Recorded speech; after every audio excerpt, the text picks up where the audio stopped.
Numadan versus DeMu, a matchup that has the potential to be longer than the rest of the day combined. And wow. It could very well be a long one. Looking at the Zips as well, man. I mean, Rus versus Byzantines. I feel like this game isn't going to be over within the first 10 minutes. No. So, there is a way, and Numadan is actually very good at this. I praised Numadan at the start of the year because he became quite the Byzantine main. He had these really good aggressive timings. This is, of course, pre-change assistance, but in this matchup, there is an interesting detail around like a Kira Siphon timing that was unraveling a lot of Rus fast castle builds. So there's a chance, but yeah, we're probably here for 2 hours. Oh, man. Yeah, I mean, looking at the other civilizations here and there as well. So we're getting Delhi in for DeMu. I don't think we're actually going to see Delhi, mainly because on Enlightened Horizon, he also has access to Knights Templar. I think Knights Templar, weirdly enough, if you consider that, at least when it comes to like the pilgrim pattern, it's very straightforward. There's only one line to walk. But just in general, like Knights Templar, I feel like they synergize quite nicely with the Dark Age Spearman opening, and then into like Mass Archers, having early Knights there as well. They work quite nicely on Enlightened Horizon. Numadan having Ottomans, I think that's most likely going to be the matchup that we'll see there. And then on Frisian Marshes, honestly, I think China most likely for DeMu. I would be very surprised to see Delhi there. And then Numadan, I think both Japan and Mali can work. I'm more tending towards Mali, though. I just don't see Numadan play Japan that often. We've been seeing a lot more Malians on this new version of Frisian Marshes, I've noticed. Kind of curious, like, why do you think that is exactly? Is it because the fish is further away, so like having a safe food economy?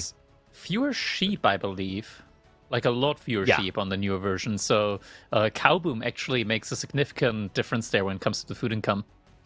They did also move the fishing further away, right? So like it makes this idea of staying at home and eating infinite food even more powerful. Well, like that's the weird part about DeMu's draft. Like it's crazy, but hear me out. What if it was Knights Templar and Frisian instead? I don't like it. I don't like it on Frisian. I think it doesn't really synergize too well with the map overall. I think maybe if you go for like a 2TC play and play very, very delayed onto Pilgrims, it could work. But then it's also like, why not just play other civilizations? Like, I would honestly, in that situation, prefer Abbasid over Knights Templar if you're just going to go 2TC. Do you think that, like, and you know, we'll get back to it in a sec. Apparently, we're going to have a look at the state of things, by the way, because we have carved up the upper side of the bracket. Marine Lord versus B, Anatan versus Puppy Paw, Beastie versus Vortex, and Louis MT versus Wham will be happening tomorrow. Interesting detail about that Louis MT Numadan set, by the way. That was tight. That was close at 2-1. It was also long. There was an hour-plus game in that best of 3 between them. I believe they were by far the longest opening series of the day. Makes sense. I mean, at least we had a couple of filler games in between there. Anata and Kiljadi came in clutch there as well as a game to cast. And yeah, looking at the losers bracket, MSN versus Lucifron, Hanatant and Baltune. Valdemar has to go up against CSO. And then, yeah, that's where we're at right now. Numadan up against DeMu.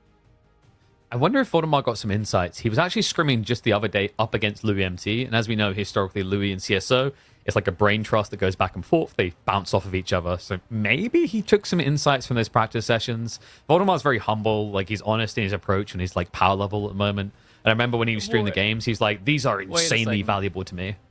Wait a second. What? Something doesn't quite compute here. Why does it say Anatan versus Baltune? Wait a second. Shouldn't there be a certain other person in there? No. We're going to take a look at that. Anatan, what are you doing in chat? You got another series to play. Yeah, of course Kiljadi bribed us. He's finished. They've got loads of money. Oh, dear. Disqualified for cheating. There you go. He picked China. I mean, that's the closest you can get legally to cheating. But anyway, the thing I was going to say is, like, does that hit hard to your core as a Chinese main in the past? So, interesting thought, though, before we focus on the game one. I wonder if there's a world in which, you said Ottomans fit Enlightened Horizon. Yeah. Does Japan feel even better against Knights Templar? both work. I personally would prefer Ottomans just because of the longevity of Ottomans in Enlightened Horizon. I think when you're up, like just looking at the draft, I think Ottomans are a lot better up against Knights Templar than Japan. Not to say that you can't use Japan, but I think Ottomans just synergize a lot better because Knights Templar are kind of like a little bit slow, I want to say, in the mid game. Okay. And that typically buys enough time for Ottomans to kind of get past their transition phase, right? Like you're able to get the military schools out, you're able to potentially go for like an Imperial Age timing then as well, just skip Castle Age altogether. And Ottoman Imperial Age, it's just KP, the army composition. Janissary Sensipai. Does any civilization really have like the means to deal with that correctly? I don't think so. Especially on a map like Enlightened Horizon, because of that short route between the bases, right? Like if we get into Great Bombard territory, you're like, well, there's no flanking me. You'd have to go all the way around the back of my base and past these cliffs. Like it's crazy for that detail, as are some civs like Atria, Burgrave Rush. But you know what? It's time to kick it off. A series that could deliver the longest best of 3 in the entirety of EGC Masters Summer. It is going to be Numadan up against DeMu. Numadan kicking off in the green as the Byzantines, and DeMu tilting all of your inner instincts of color synergies as he takes the purple away from the Biz and applies it to the Rus. All right, here we go. And looking at Numadan space immediately, everything is forward, but he's up against a civilization that has signed away all their rights of early aggression. I mean, like they don't exist in Dark Age, right? Like, don't you mean you've signed what was it, a 10-minute no attack pact? It's the RTS classic. No units before Castle Age. Yeah, like what is aggro? Why would I do? Oh, you mean aggressively attack the deer? Of course. Violence against animals doesn't count in Age of Empires. And that is why we will never receive any funding from Peter. Yeah, I mean, fair. It's fine, though. I wasn't counting on it. I wasn't counting on it before. Honestly, I don't think I mind. Something like an instinct in me tells me that the Hunting Association probably has more marketing budget to spend, so we should just be like appeasing to them. Chances might be, all we need is we just need a civ that has guns for their scouts, and they'll be sold. They'll be dropping 50k on a tournament. So things that are interesting here, though, in this matchup, Byzantines used to have a really good aggressive timing into the fast castle build. I'm curious to see if Numadan's still going to try it here, because with the system changes, it is fair to say that Byzantines has become more greedy than aggro. I want to say, this is one of those situations where your opponent goes pro scouts and you don't care as the Byzantines, right? It's like, sure, you go and get your venison in, that's fine. I'm on my olive oil diet here, my Mediterranean diet, and I'm going to be all right. And yeah, we are just going to get that cistern scaling in. And honestly, KP, I feel like if we're not going to see much aggression coming in from the Rus within the first 10 minutes, Numadan should be able to reach Castle Age as well. Yeah. And with 5 cisterns and the Golden Horn Tower, it is, honestly, I want to say, very, very much possible that the Byzantines are just going to be able to outmass the Rus, and even with the bonus deer income. So what you're saying is we need to add a pro-foragers tech where you can pick up berry bushes and pull them. And run away back. with them. Yeah. So someone in the chat's going to be like, KP, that sounds stupid. So you think that picking up a food source and moving it sounds a bit dented? It's interesting when you consider that the deer gathering rate for most civs is better than the berry gathering rate anyway. That's true. It's a little bit of a give and take. I mean, you got Delhi as well, right? And then suddenly it doesn't quite... They just like berries differently. They like berries on a whole nother level. Yeah. Other people are like, oh yeah, when I'm a few drinks in, I like to switch to the cranberry. And then Byzantine players like, woo-woos, cranberry from start to finish the night. You live or die by berry access for this civ. And, it's also, when I say I've been seeing them play more eco, more defensive, you really notice it with the focus on olive groves. I feel like even since Season 9, where we were deep in Pro Scouts, Byzantines have become more obsessed with just getting those groves online. Numudan, he tried to harass the deer a little bit, but suddenly there's 3 boys with a dagger each, and they're like, nah, you get out of here, man. You get out of here. These are my deer. I'm walking here. Sorry, I'm harassing here. Oh, man. So second berries, by the way, actually for Numadan are really nice. Yeah, and he's already moving towards it with assistance. This is actually amazing spawn here for him. Those double wood lines, like that's the easiest wall off in the world. Imagine if there were deer in the corner. Like he could also deny the pro scouts with it as well. Nicely wallable areas, as being pointed out by Vodka. Also has a backup gold, which is important because like that could have been a weak point in the mid game. Numadan got double gold forward. Yeah, Numadan, he's definitely gonna play for this here. And something as well to keep in mind is that sure, Ruse, they get faster moving warrior monks in Castle Age. But it's actually so insane, KP, with the Cistern boost influencing the Grand Winery.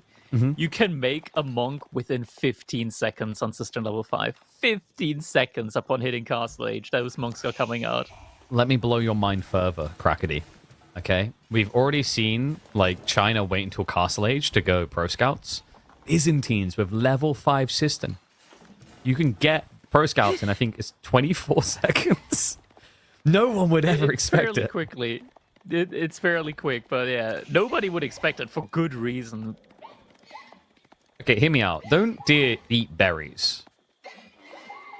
Occasionally. So, like, if I kill a deer and then I'm harvesting it, am I not going to find some berries in there? I feel like there should be some olive oil in it for the Byzantines, you know? Do you want to eat the digested or the pre-digested berries? I think Byzantines, granted, the Greek, they were kind of like down-to-earth people. They were up for a lot of experimental things, but I think they like their berries organic, pre-digested. I mean, the weird part is that the berries still remain delicious, despite the fact they've squeezed all the olive oil out of it. Oh, God. Right? Like, I don't know. It doesn't make sense to me. I mean, also, why are you getting olive oil out of berries? I'm pretty sure you get olive oil out of olives. Yeah. Yeah. Immersion has been broken. Immersion is absolutely broken at this point in time. Unplayable game. Developers, get on it. So this is how you know that the Byzantines are scammers. They're like feudal, they're ancient scammers, right? Because they convinced everyone they're selling them olive oil when really they're selling them berry juice.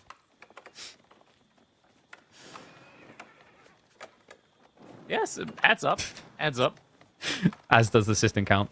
Going up to level 4 soon. He has to put it all the way out. Like, this is okay. Will he be able to gather these? Yes, he goes for it straight away. Any other Civ? Probably a bad idea to do this, right, Crackety? But against Ruse, you've got like an extra 2 minutes. Yeah, Numadan, and he is actually going for this very early on aggressive timing, right at a point in time, though, where DeMu's already on his way now to age up. He's got a ton, KP, and I mean a ton of resource underneath his TC. But Numadan, he's already researching siege engineering. Oh, yes. The Kira Siphon timing. Makes sense with the javelins as well. Gives them that tempo to move across. Guarantees the first horse archers won't want to fight. And also, wow. Added benefit. You could actually went for the hunting cabin, but I guess he just needs everyone building this Kira Siphon. Now, Crackety, I have seen games end fast because of what I'm seeing on the screen right here. On one side, a flamethrower. On the other side, an outpost that you shouldn't be so fixated on repairing. Yeah. Oh, DeMu, he's going into archer ranges. I'm not sure if he's seen the javelin thrower play here. Really? This could be very, very difficult now. Can we check vision? Because I think the javelin should have been seen there. Definitely. I honestly, at this point in time, you're going to need men-at-arms. You're going to need men-at-arms as the front line, but we're seeing another archer range coming up here. DeMu, he's going to run out of wood, though, inside of space. Oh, he actually moves forward. He blocks it. That was sick. Numadan got in so early that DeMu couldn't actually even think to garrison. He's going to try now, but this is the scary part. If you try to repair that wooden fortress, flamethrowers have a habit of not being prejudiced against buildings or people. So it's probably for the best that DeMu just lets this burn. Yeah, the flamethrower doesn't judge. No, it murders everyone equally. I mean, even these houses you need to be a little bit careful with. Love this as well. It's going to be a pop lock. And also keep in mind, DeMu, he can't access wood. Yeah, where can he move out to wood? He's gonna need to like move all the way to the other side of the map now, the other side of space at the very least. Yeah, Poplock now actually 100% in. Might actually have to. Oh no, it's just gonna run onto it. Wait, what? He's just gonna catch the one. No, if he goes to the house right now. Yeah, here we go. Oh, DeMu. DeMu. Oh no, the bun! Oh no! Oh god! Look at the damage! Just went down. It's crazy. Das Flammenwerger is strong, yeah? I mean, this is the thing. The burn, it overlaps. And weirdly enough, sometimes the damage targeted on the house actually impacts the workers. Always on these smaller buildings. Sick read and Numadan, he shuffles out the other side. The Curious Siphon is still alive, by the way. Scouts are trying to address that. Scouts, they do bonus damage to Siege at the very least, so he is going to be able to break that Curious Siphon wide open very, very quickly here with these Scouts now. 5, 6 villagers down already, though. DeMu, he does have a good amount of food income now safely inside of his base, but Numadan, he stretched himself far and wide, and without any aggression coming out from DeMu early on, he can just vacuum up all of these resources on the outer sides of his base. Now Numadan has a lot of javelins. They're just not here. I think, was he holding them in reserve? Judging by the minimap, yes. Yeah, look at this. He had a bunch of them actually waiting at home. Just a little bit surprising. I guess he was just a bit too focused on the micro that dive. Which means that the timing for renewed aggression isn't really there. I think he's just going to have to accept this is going to Castle Age.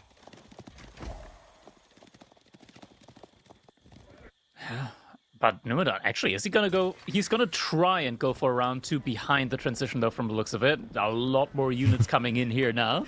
It's the tree lines. Like this is actually a terrible spawn for DeMu when you think about it. Ooh. Jav's going to catch one. We'll get a second. Great micro. Actually target the right one. 3. Finds a third. He's up to 9 worker kills now.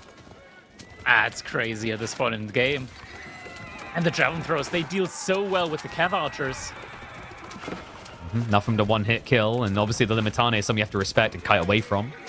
So Numadan willing to take those exchanges right now, just obviously burning a Limitane, but if you're on average burning one Limitane to get one horse archer kill, that is a beneficial trade, even more mind-boggling when you consider he's an age behind. Behind this, at the very least, DeMu was able to vacuum up every single deer on the map. But still, you gotta ask yourself the question, is this going to be enough? Because now Curious Siphon number 2 is on its way. And yeah, it looks like the Pro Scouts aren't even actually going to be able to return here. No, Limitane denying them out. We have to keep an eye on that incoming Curious Siphon because the Wooden Fortress is the focal point, right? Like, will DeMu try and defend it? Last time, him actually not being able to reach a repair was kind of beneficial. This time, relying on defending it could get him killed, and he burns the hunting cabin! Kills more workers! Is he going to get it before Wheelbarrow finishes as well? It looks like it. He's going to burn it before. That's disgusting. 3, 2, 1. It's just about. It finished. Okay, so that's important because he's going to need to shuffle away quick enough here. Celebration's in as DeMu is not quite dead yet. But if he tries to repair it, and there it is, he comes out the wrong side. He's going to run back in. He realizes the mistake early. But this is getting out of control. He's teching up. He's got military lead. He has resounding economy lead. And he continues to pressure. Oh man, DeMu, yeah, he's just kind of like floating right now at this point in time, right? Like, finally, we do see the switch up into Men-at-Arms coming in. But now Numadan with his own Castle Age follow-up time, and 12 villagers dead for DeMu. This just does not feel like it's remotely something that you could call a good position here for DeMu. I mean, that depends whether, like, you know, good position is subjective, right? Like, if you like being bent over a barrel and spanked, then it's a good position for him because that's exactly how it must feel right now. DeMu's even starting to lose out the Men-at-Arms because the Javelins have already been vetted up, courtesy of the system being maxed out, meaning they deal with a trickle of Men-at-Arms easy peasy. Trickle of Men-at-Arms, that's all it's going to be as well, because DeMu, he was starved on wood for such a long time. He can't have the resource for like a lot of these barracks, right? Also, he got the blacksmith in, but Numadan, he's immediately circling around to that. Curious Siphon still following He's up. gonna find more workers. Also, yeah, he's going to find the workers here. They didn't even run away. They actually went for the drop-off and hung around. So DeMu, another -1. Might actually be -2. Oof, just about dodges it. The deers, so many of them have spawned already. He's just going to be able to actually shove them away from an efficient location. I mean, he has at least got Pro Scouts to fix that. But DeMu, I mean, right now, it just feels like the fixes for him are duct tape solutions. They're not reliable forever.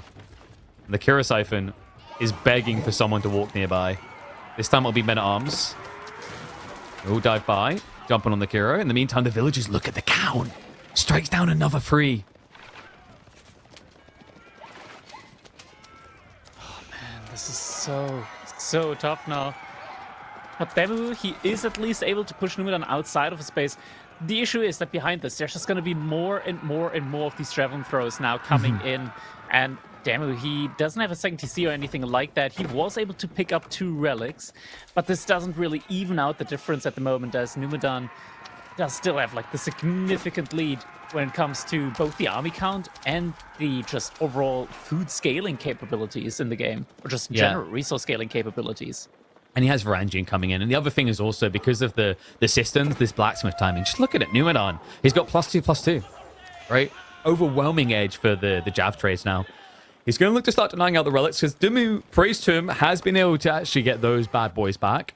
The concern is Numadan, like, you know, now we're seeing this growth transition come in. Now we're talking about the level 5 system buff because now at 50 workers, it's like having an extra, what, 10, 12 villages in your economy with that buff. Yeah, I mean, that's it, right? 16 villagers behind, and behind, on top of that, like an additional like 12, 13 villagers just from that Golden Horn Tower. It is absolutely brutal. DeMu, he is finally starting to find the right army composition. The issue is just being able to keep up production here. He needs to find some insanely valuable raids with these Cav Archers soon, but for the time being, he's just chasing after Numadan's army. He's just hunting out for it, but I mean, do you really want this fight right now? The Varangian count is decent. Javelin count isn't crazy, though, so it looks like Numadan is going to show some respect. He's going to back up. He's got a second wave on the way, though, so I wouldn't be surprised if DeMu's forced to retreat soon. Especially once those camels come in as well. The debuff on the Cav Archer significantly reduced their damage potential then as well. Jav's just pushing back against his horse archers, and the melee flood, superior for Numadan. DeMu's going to have to retreat. Now, the good news is the horse archers are fast enough to run away. The bad news is these more even exchanges are not good enough. Is he hanging around? Well, honestly, the men-at-arms are attacking the Jazz, but like the count feels way too high here. We're now also seeing the crossbows come in, but so far the majority of the army composition from DeMu is just getting completely counted out by these javelin throws. He needs to find raids, but at this point in time, Numudan, he's actually done. He's done with the outer resources. And this is the frustrating part as well, is like, you know, you've built horse archers just to try and fight directly, right? Like the whole value point where horse archers get ridiculous for Roos is you get an age up, you get them at such an early point when your opponent doesn't have walls. He's on those exposed resources, like you said, and you're able to raid. You make it about that instead of direct fights. Numadan has given little room for it to turn into a raiding game. He's relentless on these approaches. Warrior Monk at the bottom side does get found out as well. So DeMu at the moment not able to get in that 4th relic. 3 relics at least. It's a little bit of passive gold income. And looking at the income overall, it does look good for DeMu. He is leading significantly when it comes to the income, but that's just a snapshot due to the pro-scouted deer here so far in the game. Numadan eventually should be pulling ahead very quickly thanks to the Cistern, but a couple of these javelin throws are getting caught. But that's the main army. Yeah, and the debuff's going to be there, so horse archers take a little bit longer to actually kill anything. Good target fire. He knows he needs to get rid of that threat. So that enables the horse archers again, but this jav count just looks too high. And I mean, the crossbows as well. Numadan beaten to the punchline. This is the elegance of Byzantines, or shall I say the brutal nature of it. That production speed allowed him to transition much more abruptly than DeMu was capable of. Yeah, and behind all of this, just having every single time, like it feels like DeMu, he's got a lot more income, right? Like he should be pumping out a lot more units. But the oil is making the difference. These javelin throws just being like the heart of Numadan's army, and they're free. They're absolutely free.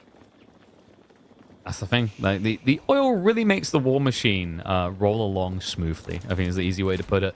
It's ridiculous how much this creeps up on you. You know, I've always highlighted this about Byzantines. Like, if you actually think of every civ in the super duper hyper late game, right? Like 4 hours into a game, there aren't many civs that can thrive. Like, you'd probably say Ottomans, and the other one is Byzantines, because at the end of the day, they're getting an infinite resource on olive oil, and that infinite resource can be used to build multiple different units, whereas most civs need 2 types. They need food and wood or food and gold, right? It's crazy when you think about them in that vacuum detail of like they are getting premium versions of units for this additional tacked on infinite resource. Yeah. DeMu's now starting to switch into horsemen. Boyar's Fortitude has come in behind all of this for him as well. So these horsemen are going to be quite strong. Numudan, though, he has also started remassing into the Limitani count. And you see some Cav archers coming in here. Could potentially snipe that scholar that's moving back now with the relic here from Numudan. But is going to reveal a potential raiding attempt there. DeMu just moved out of the stone. Is this 2TC or is this just going to be a keep drop? He's going to need it. I think he's a keep drop. Eventually, he's going to need the second TC. Yeah, but like if you go second TC instead of a castle here, you die, right? Like this army size is getting ridiculous. At the same time, if you don't go second TC, you'll die 5 to 10 minutes later. Hey, but I get to live more of my life, Crackety. Dying slowly to this. Javelin throws just diving. So much There's fierce armor on them. And look at the base of Numudan behind us. He is groving. He is olive groving hard behind all of this. Yeah, the strategy is looking groovy right now for him. And the thing as well... very groovy. And the thing as well, he's got this horseman switch coming in. But he's out of deer, right? Like, he's eating berries. He must have ran out of the Pro Scout play now. Which means the horseman switch, this is like a 1. And if it isn't a hit, you're done. Yeah. He's going to be able to pick off some of the reinforcement crossbows here, though. Javelin throws immediately coming back, though, means that these Cav archers are going to have to run away. Monastery also being under attack now. Ooh, that's pretty much all the gold right now that DeMu is getting, together with the bounty from the hunting cabins. You can take my relics, but you won't take my high trade house. A little bit of a thought. Like, if a Kuro Siphon burns a high trade house, should the deer around it not actually have extra food to them? Pre-processed food. It hurts you and it helps you at the same time. Yeah, like you're cooking it. Coming in. Well, this looks pretty cooked. The camels. Though. He needs to snipe it fast. The crossbows aren't great at dealing with that. It's taking ages. Horsemen are wrapping around the back, though. Limitani go pull back. A small group of them left over. Should be enough to contest this. And Numadan just brute forcing his way through the front door. It's just so many units, KP, and so many more Limitani now coming in as well from the base. It's just a continuous stream of green that you see on the minimap from Numadan space. In waves! Look at that! It's just like, okay, maybe I can hold it. 10 more jabs turn up, and there's no way back. It turns out that DeMu was toast upon castle arrival. What a crazy opening here. Game number 1. It wasn't one of those dreadfully long games, I want to say. So Numadan might be sparing our souls here, so to say, early on in this one, as able to win this one with a very aggressive Byzantine play here from him. And I want to give Numu a bit of praise. Like we memed and teased a bit about this will be the longest series we'll see. Numadan does try to end games fast. I don't know if you noticed as well. He does go very aggressive with quite a few matchups, this being one of them. It's just he happens to end up, unfortunately, in a lot of very, very long games if it doesn't close out. But this, I think this would, out of all the matchups we could have had today, this is the one I looked at as okay, Numu, he'll either grind this down quickly or it'll be GG. The rest of the games, Crackety, we could be here for quite a long time. Yeah, it depends, right? What the next matchup is going to be. And we're going to be here a long time. We're actually seeing Japan. Okay, interesting. Yeah. I mean, both can work. But yeah, Japan up against China on Frisian marshes. Yeah, that one can last a while. Now, I'm having a flashback to a beastie Numadan game. I believe it was either Japan versus China. I think it's actually China versus French. And it was an infamous one because Beastie eventually just GG'd. I believe he said, I can't be asked to play the rest of this. It was 55 minutes in, and Numadan had not left the corner of China. Now, granted, that was a different edition of Frisian, one that was a little bit more campy. So maybe China can't play as defensive this time around, but it is fair to say that Frisian remains a fairly defensive map, right? Most of the times, the best strategy is to just border patrol them after locking them in the corner. it is a rough one. Like in general, just these civilizations that can like very, very nicely utilize map control when they get it, because you do kind of like the resources that you do want to go on spawn relatively far away from your opponent. So not just from you in this one in Frisian Marshes, but also from your opponent. Meaning that in theory, like especially with China, like you get a Barbican up on these shoreline fish, for example, you suddenly, like with an Imperial official, you got a drop-off point there with the Barbican. You have very, very strong food gathering there very quickly as well. And in general, we just see China more and more as a potentially also like just timing-based civilization rather than just a straight-up booming one. But in the hands of DeMu, I think chances are that we might just be seeing a more typical style of China being utilized here today.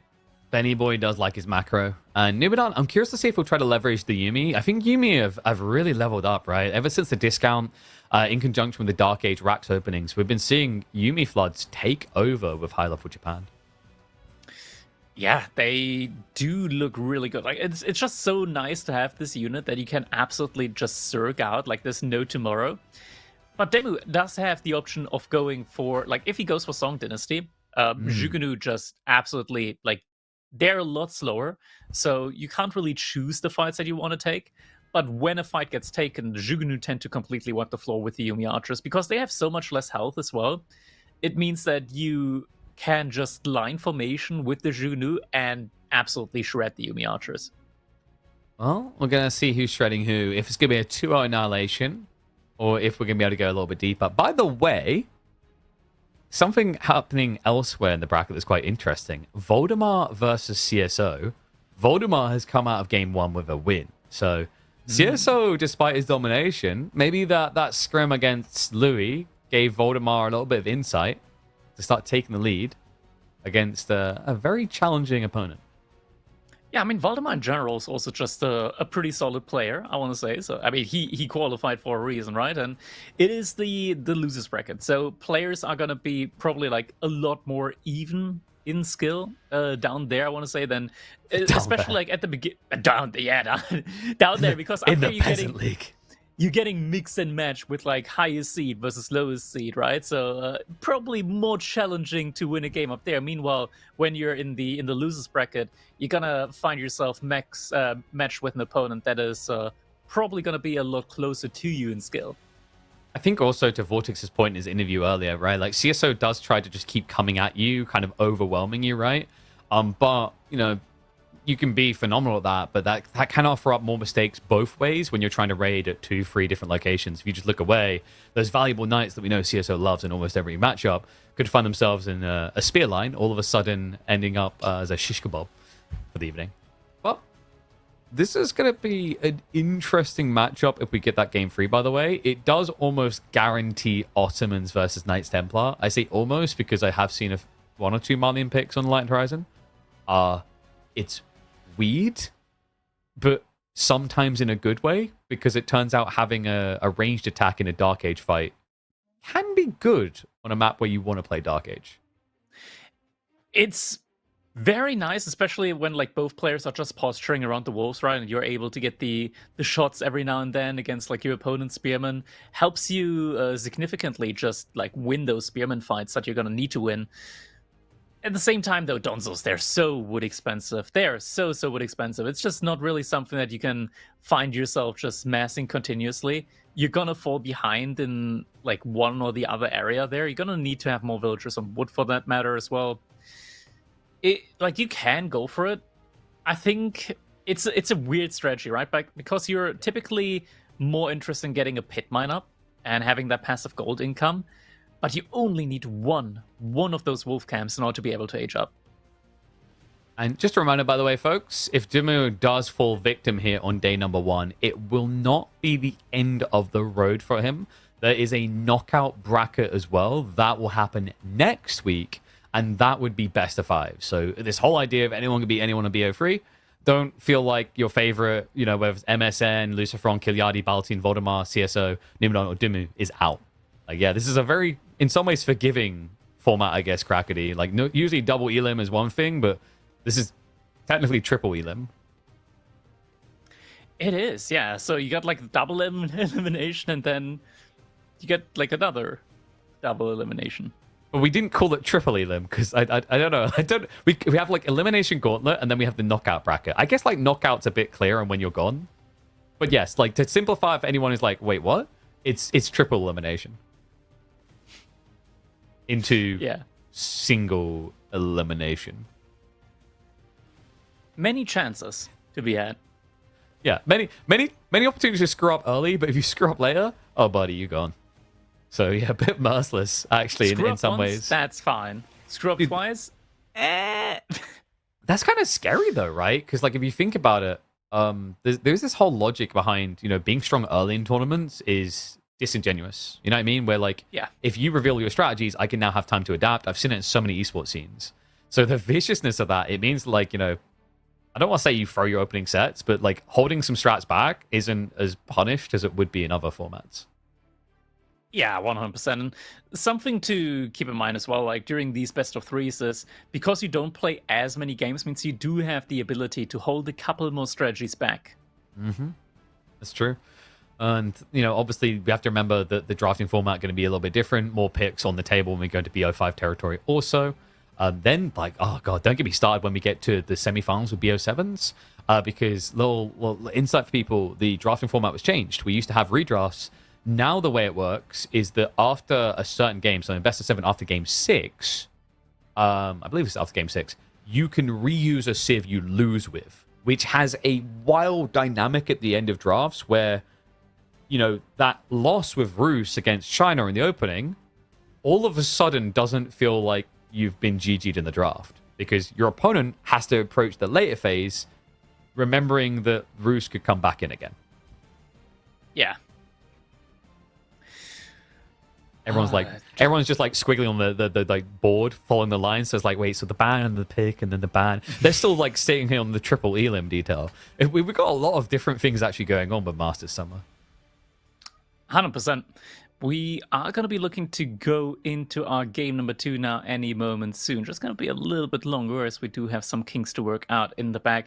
Okay, I want to like quickly take your brain, because just looking at Japan, they feel like they sometimes have like such an insanely good food economy.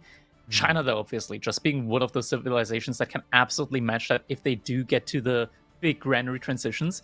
Recently, though, we've never really, or rather rarely, seen China get to that point, just because they tend to be played so much more tempo oriented with their normal gameplay. And yeah, I mean, we can see in the head-to-head count, like that first game there, definitely a big win for Numudan. As his serious count so far, DeMu is winning the majority of them. Yeah, but you can see the gaps, right? Like KPMM 17, I think was, I must say, start of this year, and then KPMM 10 was last year, right? So like, there's very big gaps. Numadan is a bit of an interesting one, right? Like he hasn't been reliably consistent in presence in the game, but when he does come back and he starts to commit, we always talk about him as a serious competitor. He's a lad with a lot of talent, but for whatever reason, probably because he can't just afford to make this his full-time gig currently, we don't really see him able to crack, I want to say that top 8, right? Like I think if we saw Numadan make top 8, we'd be quite shocked this tournament.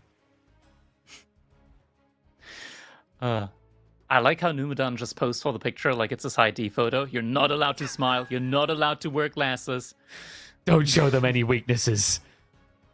No emotions. He's just staring straight into your soul in that one. Dude, like I think it's something about Scandinavians, because Kilyadi does that too, right? It took a few attempts before we like forced the gimmicky, not gimmicky, the childish smiles on the other side of him, He did his best. He honestly did his best to like portray like the whole cold persona, right? He's one of those people that like if you just manage to make him crack a smile, like it's like you almost just have a scoring system in your head that just goes up one. You know what I mean? Where it's like, haha, got him. Like you get me to smile, no one cares, right? But Kilyadi is almost like you can imagine the MMA fights like stare down for a camera thing, and then someone just boops him on the nose and he just starts giggling. You're like, done it, unraveled him. Oh, I like dear. how Demu's profile picture on Steam is just Kiljadi in the hotel next to him, waking up in bed smiling. And every time I see Demu come online, I'm like, oh my god, there he is again. They got up to some weird things in King of the North. That's very clear, right? Because like we some of us went off the evening, but apparently the party just continued in one of their rooms. Voldemar, Kilyadi, and Demu. There was It's the best bromance in the scene. It is. There was a night of brotherly bonding going on there, deep into the night, in fact. Yeah, Kiljadi and Demu, that's the bromance from the north, the royal couple of the north. And then they have their adopted child in Voldemar. Oh yeah, but he's Danish, and the other Scandinavian countries they like to not play so nicely with them. Well, I when I said adopted, it doesn't mean they want him, right? Like, I mean, Oh, that's me. I mean, I was gonna go for like the Cinderella angle of right, like. Not the child they wanted, but the child they had. But in the end, Voldemar will get that glass slipper, okay? So he'll get his comeuppance, don't you worry. Oh, man. Hoping we're gonna get into game number 2 sometime soon because the jokes are escalating. No. I'm fine. This is you know how I feel, Crackety. Like I say at the end of each cast, I'm like, our best commentary comes past the 5-hour mark. It's just like with Winston, when the fatigue starts to set in and the unhingedness begins, that's when we really hit the peak casting. Oh dear. I think they're having an issue with the map because Frisian, obviously there's a previous version of Frisian, and if you don't delete the old version, then Age of Empires 4 has a heart attack because they're called the same thing. Yeah. Age of Empires 4 and mods, it doesn't like them, and the mods also don't like Age of Empires 4 at the same time, so it's a little bit of a hate-hate relationship. Truly, it's a miracle that it does work most of the time. Courtesy of the mod creators. Yeah, the mod creators, shout out to them. They go above and beyond. Like Caillou, for example, done Phrygian Marshes. If you actually, guys, if you're in game, go like search Caillou's name, and just see how many maps he's made in the last year. It's crazy. But you know what? It's time to hop into this map. We go into game number 2. A little bit of fast forward to catch up to live as Numadan is looking to catch DeMu off guard and make it a 2-0. DeMu has got a powerful pick here for the second game, though, in this best of 3. It's going to be the Chinese. Look at this here. I like that Demu. He immediately sent a lot of villagers over to gold. So even though Numudan sent a spearman forward to his base, it doesn't really impact Demu at all at this point in the game. Now, the question is, what's the follow-up going to be? And we do see the archer range coming in, so Demu should be able to secure himself a potential pro scout play if he so desires, seeing village come in as well. So right now, Demu, he is fairly happy with this play. But yeah, just mass archers at the moment. Numudan, he's trying to fast castle behind this.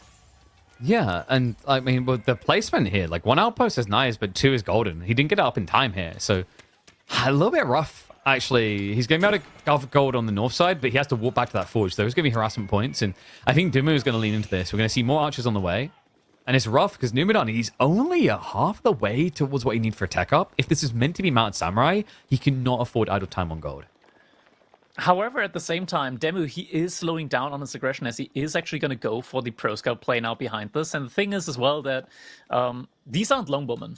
So this 1 outpost, in theory, is going to be completely enough for Numadan to have secured his own gold income here. And now we're also going to be seeing some horsemen coming out from Numadan. He's not really going to play the archer, but this 1 horseman is going to be enough to completely clear the archer count now. Yeah, as a crafty read, because obviously DeMu doesn't want to overly invest in his going pro scout so early. Spearman, they're even going to find a beneficial fight. Yeah, it turns out, and I feel like this as well, Crackety, you can argue about whether I could, beat DeMu in an alleyway one-on-one, but if I bring 2 friends, we'd still lose. Probably, maybe. But it'd be close. He's a tall guy. But the fight would be close, right? They call Demu the Watchtower. They do, which is why him and Kilyadi make the perfect couple. They're like a double grandfather clock. Archers do get completely cleaned up, and Numadan behind this. I mean, he is gonna really get the age up in very, very early, and Demu decides to start playing the age a little bit more. Spearman now coming in, and more archers. It's gonna really delay him in the age up though. Now, the interesting part is actually that we haven't seen any fishing, but I guess this is just like, that's what you have to do when it's Pro Scouts, right? Like, if it wasn't a Pro Scout Civ, you'd probably see Japan out on the ponds just because of how beneficial that play has historically been. We are instead just going to get the Castle Rush. Another big thing we've been seeing ever since the Dark Age racks began, we no longer see ninjas ever. Ooh, a little ball pull there as well. Numudan leaving DeMu with the gift behind. DeMu, he's going to try to prep the age up himself. I mean, I like that he's actually stopping off for more spearmen, right? Like, do you really want to try to rush lances against Mount Samurai? Probably not. Yeah, These did. against the... Is that a guard ball? Not so... Wait, so say again? Against the current army composition, like the knights don't really matter that much, but yeah, this boar is just very, very annoying for DeMu here at the moment. Just completely stops him from moving forward, but he is going to be able to go for his own HR play now behind this. But Numadan will get a slight tempo lead here early on. Question is, what's he going to make? Yeah, we do see the mounted samurai coming in still. It's just the best unit to make, right? Like, even if your opponent already has to counter out, just it makes so much sense to go for them. Yeah, I mean, the Yumi is just phenomenal here. This is the thing. This has been the standout unit. Like, you know, for a long time, we've been focused on Mount Samurai OP. Sure, they're still really good, but Yumi, that 10% discount, it's incredible how much it changed. And it's just a great clearer to spear crossbow in general. Like, even if you're just doing Yumi versus Archer, like, the efficiency has finally been realized with this Civ. And the archer range is hidden far behind his base as well. So not something that DeMu really knows at all is going to be coming his way. Once again, like, idle time here and there is getting forced, but Numadan, he's already got his Uma Bannerman out now as well, and he is sneaking his way towards the base of DeMu now. Is DeMu sending his reinforcements forward, or is he going to keep them inside of his base is the question. Looks like he is trickling them forward. Now, here's another rough part. He just tacked up with Imperial Palace.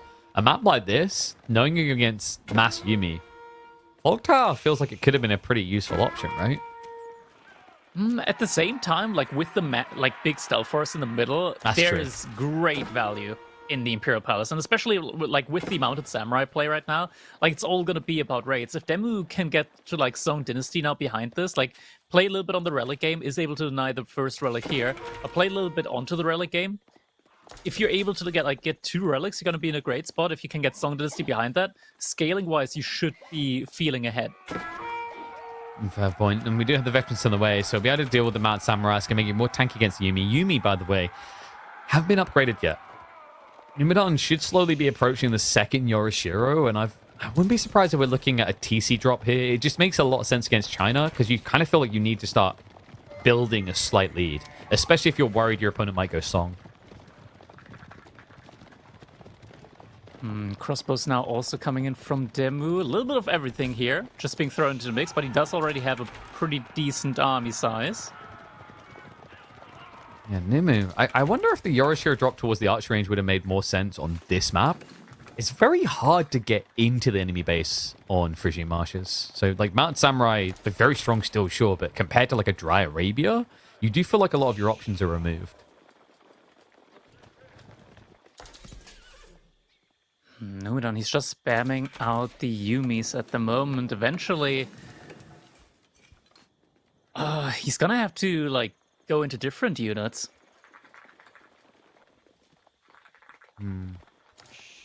Because, like, right now, DeMu, he's massing the knights and crossbows just because, like, Yumis, they don't actually trade that well up against crossbow. Like, it's interesting, right? Like, crossbows trade, like, 1-to-1. It is straight up engagement up against the archers. Actually, a little bit better than that. Up against the Yumi, they're going to do much better, at least until Numadan's able to get to the next level on his TC and at least get a Yumi Bannerman out. But that's still going to be a bit, like, quite a few minutes until then.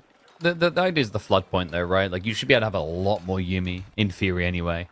I wouldn't mind the idea of, like, Numu just playing, this could sound a bit budgeted, but Yumi Horseman could be surprisingly effective here. Then again, like DeMu, because of this littering of everything, like the Palace Guard might be a bit too problematic. I guess you could go Onimusha, and the cool thing about Onimusha is like it's very easy to avoid the crossbows in the fights.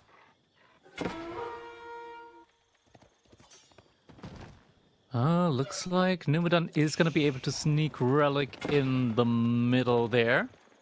Also able to secure the one in the back now, able to take that scout down. Demo hasn't... Okay, never mind. Demo does have a monk out by now.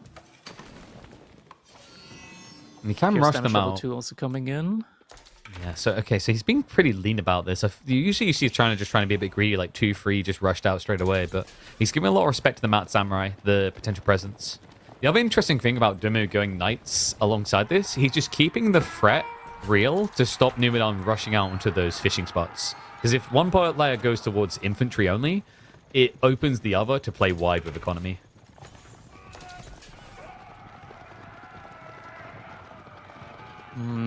So far, we still don't have Song Dynasty in yet for Demu. Can we check Numadan's base, see where he put the next Yoroshiro in? Because at one Definitely point, not he might TC. just put... Yeah, he hasn't put inside the TC yet. Honestly, I really like the idea of just putting it inside, like the second one inside of the TC, because that immediately grants you, like, Song Dynasty baseline from your TC, and the scaling there is great. The issue is that once you put in your main TC, you can't take it out anymore. Yeah, that's always the awkward thing. Even if you delete your TC, if that was an option, like, it wouldn't matter, because it remains rubble, right? So if you rebuild, it's just still got a Yoroshiro effect. It is one of the rough ones. Most players do just lean towards it because it's just great for escalation. I don't mind the idea with the farmhouses, by the way, from Numadan. Like, food is actually, like, surprisingly underrated for Yoroshiro drops, especially when you're playing 1 TC v 1 TC.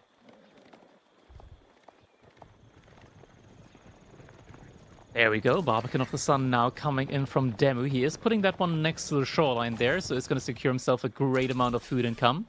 Numadan still adding in more and more of these mounted samurai, but right now, like Demu, he's got a very, very solid army composition here as well. He's got archers, he's got crossbows. He's rushing Bannerman. Like, he just gathered the stone up forcibly, so Numadan's trying to get access to the auras. The problem is the timing isn't there, so Demu, this type of push, could do a lot of damage. All on the other side of the map, it's just going to be against the horsemen. The main clash on the north side is what really matters here. The gold, well, it has just ran out. And Demu just saw that. It means Numadan only has a single gold option to try and compete. Also means there's now outposts already protecting that side, so this one is going to be much easier for him to engage onto. Looks like, yeah, Demu was able to get to that relic in the middle in time, but I think the horseman's still going to be able to pick off that one monk at the bottom side, so it might be a 3-2 relic split for Numadan, but at the moment, Demu is just flooding so many units. This one's going to be a tough one. Now for Numadan, we don't have the Yumi Bannerman in yet at this point in time. Nope. He still hasn't locked it up. Mad Samurai are going to try to spread out, but they're getting spread thin. There's still a decent number of spearmen littered in. It just feels like the Yumi, they're getting target fire down maybe a little bit too much. Crossbows need to address the remaining health bars here, though the front line is thinning, and Numadan, despite what the numbers might suggest, looks like he's got just enough firepower to push Demu out.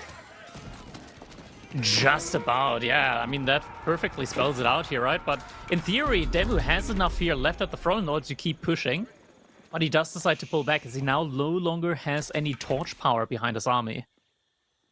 Yeah, now Numadan, he survives the execution, but the food is a little bit concerning, right? He still needs to make a farm transition happen or play out onto the ponds, and that's the big edge that DeMu has. You know, you talked about China's one weakness being their granary transition. Well, now with map control being on his side, he's able to avoid that weakness. He's got plenty of food to play out into in these areas. Frisian's a bit of a weird one now because you used to get very stacked ponds, but now it's consistently just free fish. So in some ways a nerf. If you remember, we used to have like the 7 fish pond that could spawn. But it does mean you've got reliable consistency hopping pond to pond on what you should find. And behind this, more and more crossbows now coming in for him. Looks like he did actually manage to get 3 relics in. I honestly thought that Numadan would get the 3rd relic in on his side, but now Demu with the relic advantage here. Can we quickly, once again, check Numadan's base, see if he did finally go for Yoroshiro inside the TC? He did not. So, yeah, he did actually go for it inside another farmhouse. I mean, that slowly but surely, Demu is going to pull further and further ahead in the villager department here now, as he is in Song Dynasty. I'm wondering if Numadan's been playing a lot of Japanese on the ladder recently. There's been a new build that's been shifting around and making waves, and it is the Mass Owner Bugatia strategy. A strategy that actually would be sound here up against the Chinese comp, right? Like, Bugatia annihilate crossbow spears. It is a bit tricky on the food income, but, like, you know, with the access now to the berries, onto the fish, It would be a viable one here compared to just spamming Yumi. And DeMu needs to be careful. He does have the line of sight advantage here with the Imperial Academy, or rather the Imperial Palace, and he does spot out the mounted samurai there. So we'll know exactly where the raiding force is. Wait, but he just steered him to the farms. Is he going to at least get the info? That's important for Numadan to know. No scout? I don't think so, no. That was so close. DeMu stopped him a tile away, so no info gained. His Numu may not know how all-in he should be trying to be. I mean, even if he knew, I'm not sure he actually has the quantity to go all-in. Yeah, now the second granary cluster coming in for DeMu as well, and he's already got a good amount of gold behind all of this, so DeMu, if Numadan doesn't really do anything soon, DeMu's going to eclipse him in the food income and might actually find himself Imperial Age. And once China gets to Imperial Age, you know, like the Great Wall Gatehouse, it makes it pretty much impossible to all-in them.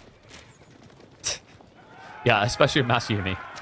That's a quick way to lose an entire army. He's going to lean towards Sacred Sites. I mean, this is something I noticed Yumi are actually quite good at around this timing. Like, they blob up very fast and they force you out into the mid-ground. But at the end of the day, you are playing a Civ that can't actually get a really powerful, reliable defense structure on the Sacred Site because castles are locked behind Imperial for Japanese. Yeah. That's an issue here, but instead, just going to have to rely on more and more of these sprinkled outpost emplacements. So kind of like a semi-castle, you could say, like a feudal age keep. Almost, except, yeah, Sprinkles does kind of... They do hurt. They do hurt at the end of the day.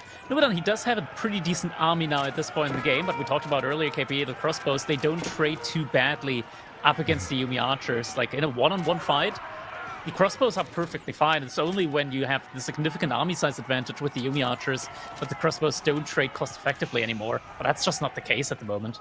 No, it just feels like these mounted samurai are just like... What is their value point in these fights, right? Like, crossbow and spears is the majority of DeMu's army. It's the answer, right? If you were to take the cost of these mounted samurai and convert it into Bugatia, which he's now trying to do, finally, right? It's coming in now. If this had been Bugatia instead, we'd be staring at about 50 ladies with glaives. Yeah. Would make quite the difference now as well, though DeMu does also have a good amount of archers there in his army composition at the moment. So at least a semblance of a counter present. More palace guards coming in as well behind this. Is Nimir gonna rush Imp?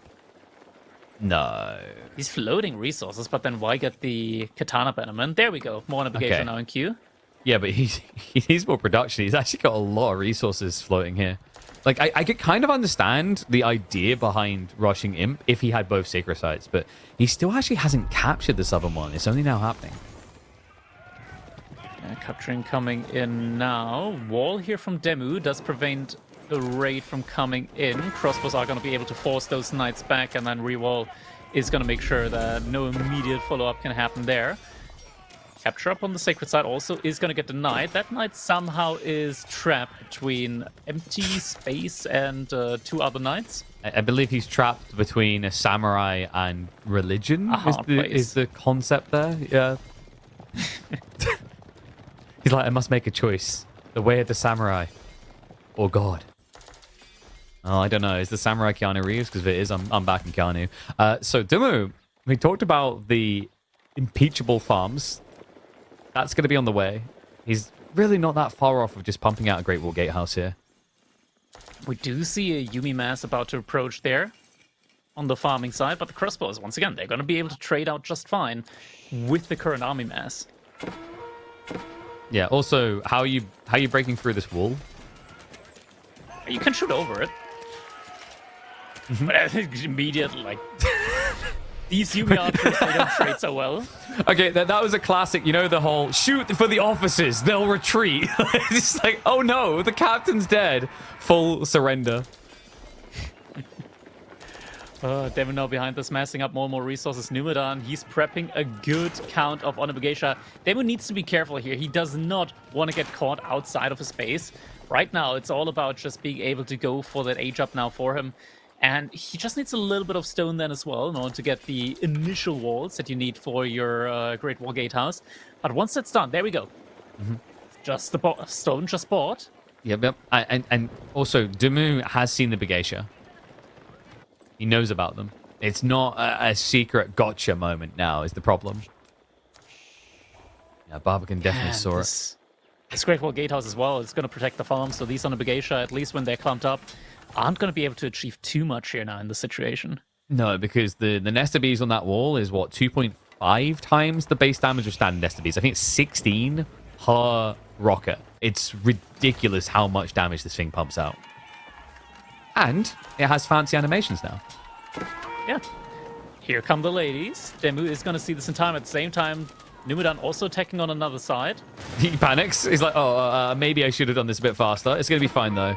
Numudan will back away. Meanwhile, the poke on the north side is going to draw a lot of ire, a lot of attention. But the issue is, like, Numudan's idea of hitting two sides is cool.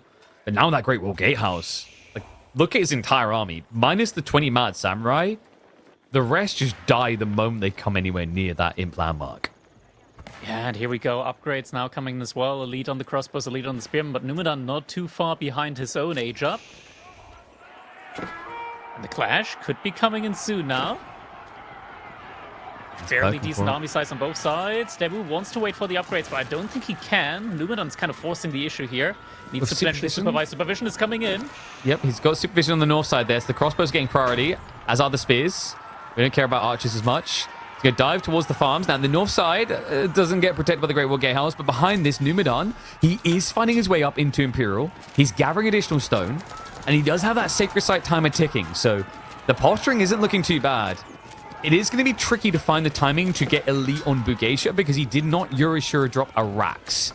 Mad Samurai are just going to poke a little bit on the economy, but he will be forced out.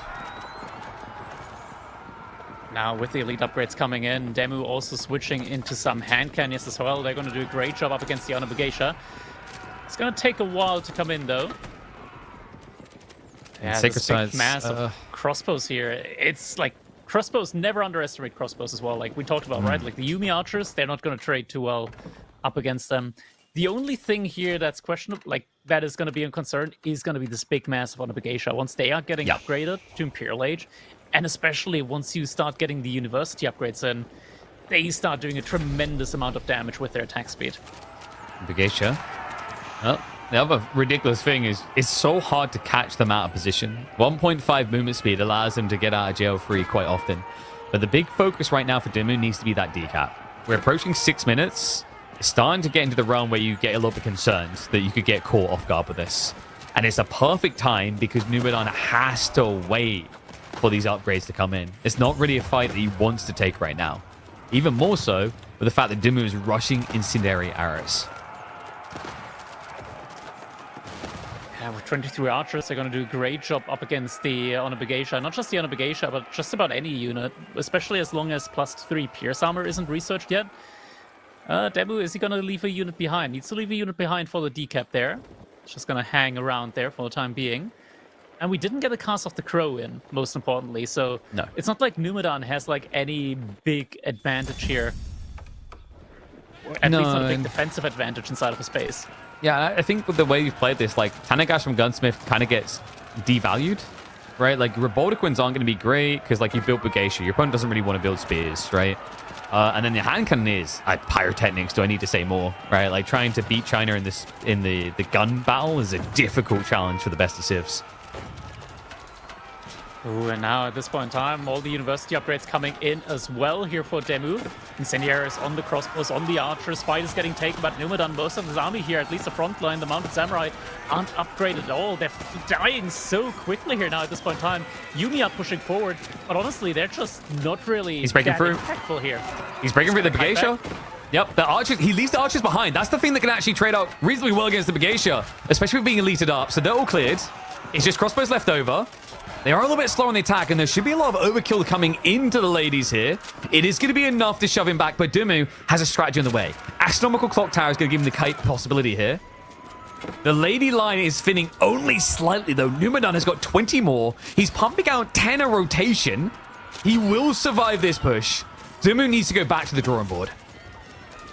Every time on the retreat, though, every time he turns around, 3 units going down.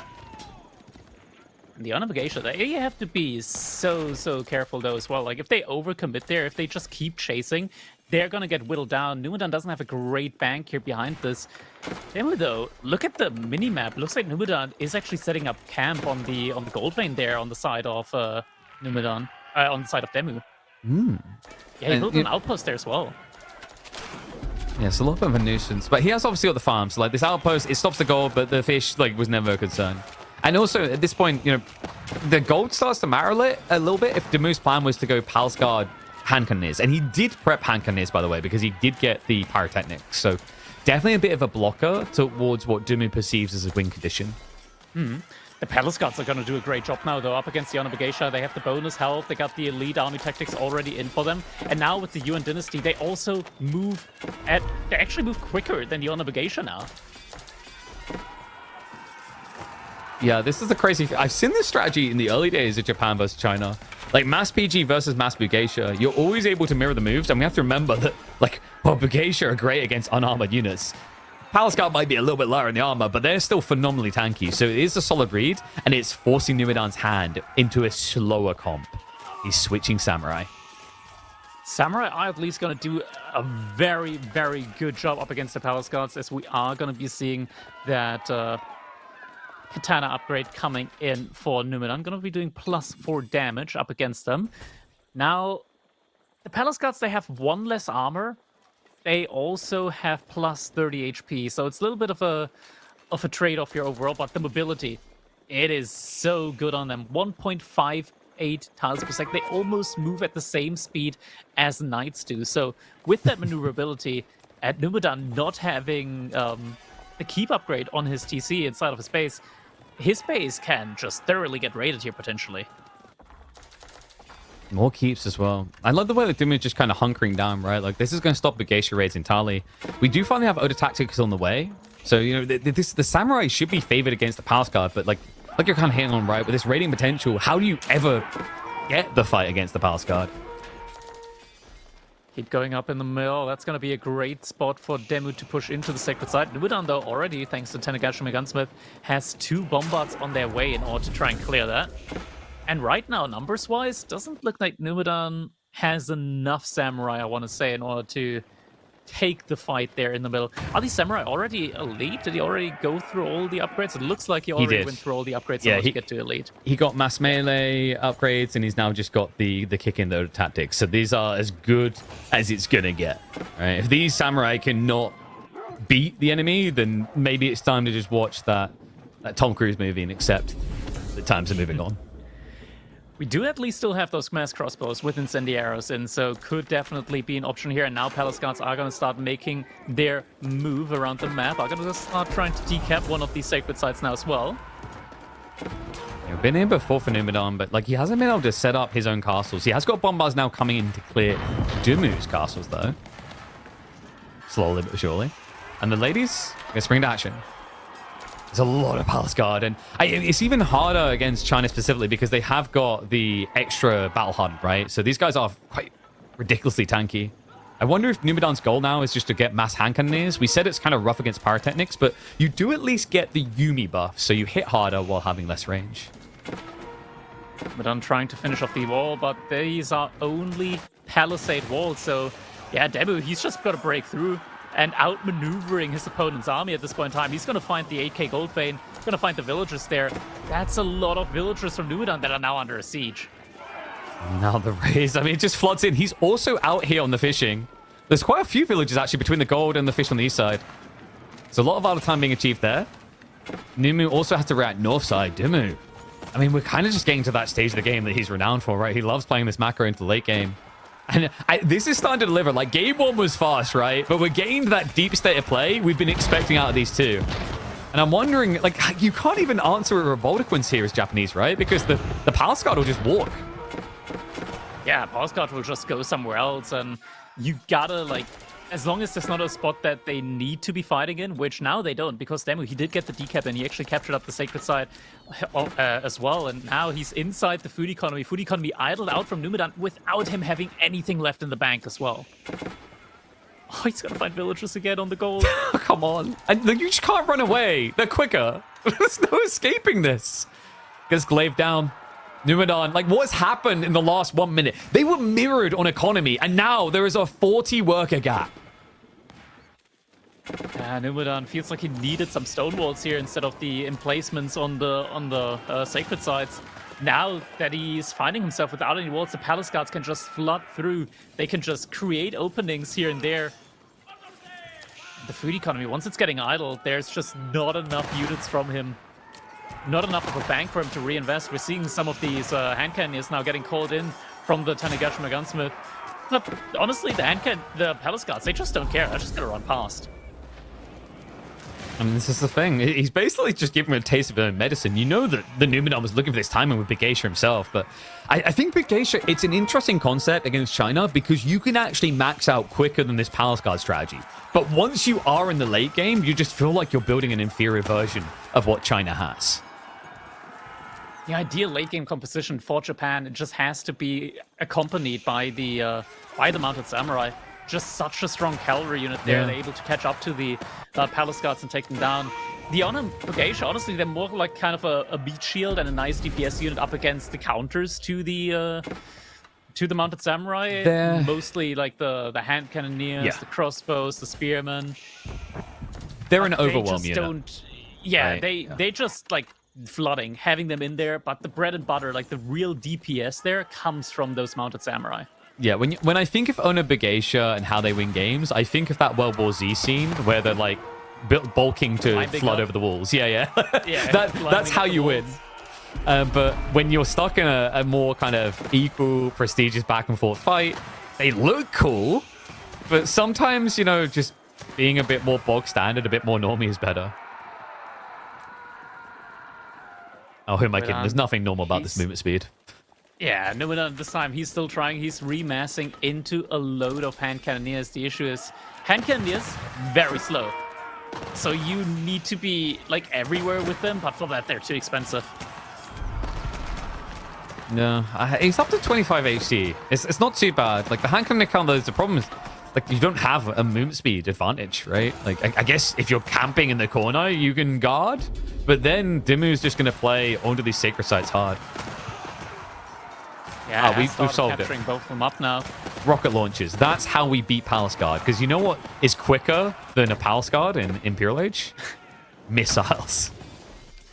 DeMu actually killed the two houses in the corner here from Numadan where the Yoroshiros were in. So now there's just two Shinto priests standing there, holding the Yoroshiros. Not sure where to go with it. Like, can you give me a purpose in life, sir? Like, maybe rebuild these houses? Oh, I mean, 2TC, if you can get another Shogun... No, let's be real. Like, Shogun is so expensive. And there's just no way of getting that stone, right? Like, there's a large stone vein at the bottom of the map, but we're already seeing it time and time again. Just the movement speed, the maneuverability from these palace guards, from this Yuan dynasty. It's just too great. And insane thing about it as well, that this is not just a military mobility buff, but it's also an economic boost for DeMu, as it's affecting all of his villagers on the farms and on the woodline as well. I mean, if Numadan could make... What do you feel like? If he could set some stone walls up on this east side, right? Like, if he can linearize the fight, that's the idea with the samurai here. Need more DeMu. Like, he has gone on nest of bees. I guess you don't want to go over the top on knob count, right? Because, like, if you go 8, 9 nest of bees here, then I still don't think you kill the samurai quite quick enough in late game. Mars moving forward, gonna find some shots onto those nest of bees, but they're really, really tanky, as we do already have the university upgraded on. I'm not sure if these are clock towers or not, but looks like Numadan is gonna be able to clean up most of the crossbows now at this point in time. Whoa. But crossbows aren't really the bread and butter now at this point in time anymore. We do have the hand cannons with all the bonus range now in. Okay, but this is a decent defense so far from Numadan. He's got his hand cannon still in reserve. The challenge is, of course, reaching your target.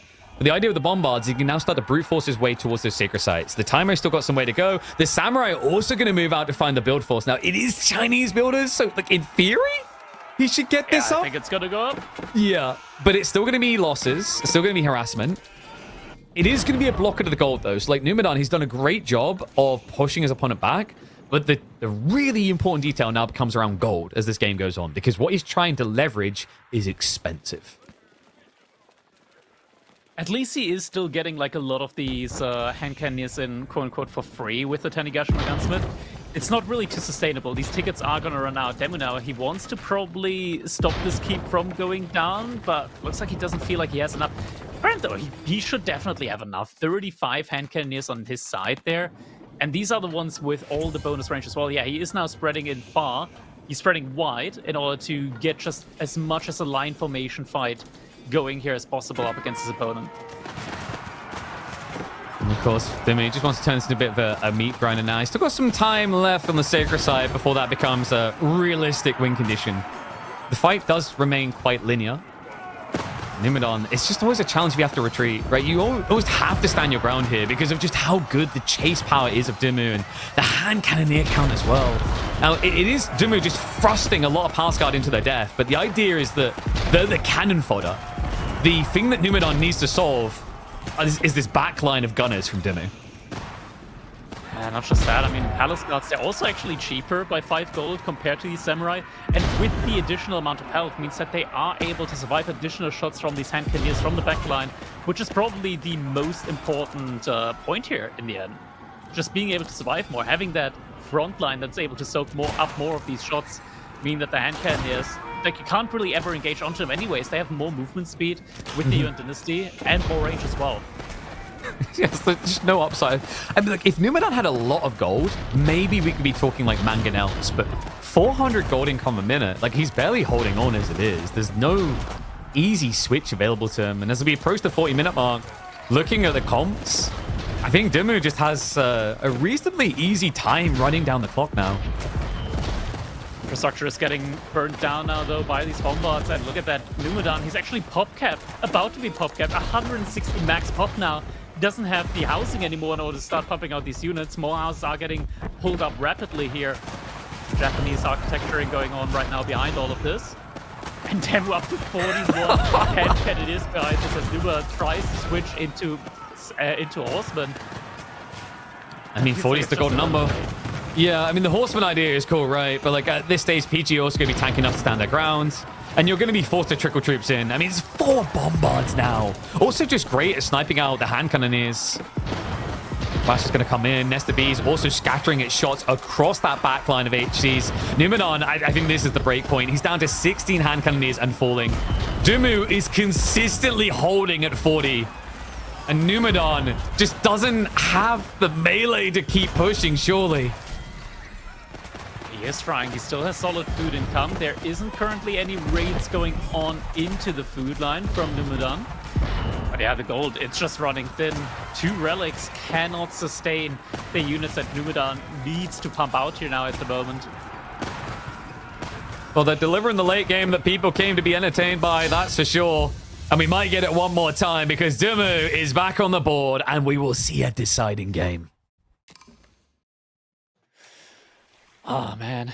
What a game. And that means that we are going to be going over to a decider game number 3 now in this one. Honestly, KP, I think so far we've been spared these, like, really, really long ones. And they've been reasonably action-packed as well, I want to say. Oh, yeah. I expect nothing less from these two. And I love that DeMu was able to step up to get us back towards game 3, right? Because that game 1 must have felt a little bit demoralizing, right? Numadan just played it so well. I've seen this from him time and time again with the Byzantines. It just leaves you questioning your, like, execution with how good he is at this play into Rus. But DeMu reminded us that if these games go late, it's an era. I feel like he's got more experience than the most players in Age of Empires 4. I mean, if I looked at the game average length, I feel like if you go and look at match history in pub games, DeMu has more late game appearances than anyone else I can think of. Yeah.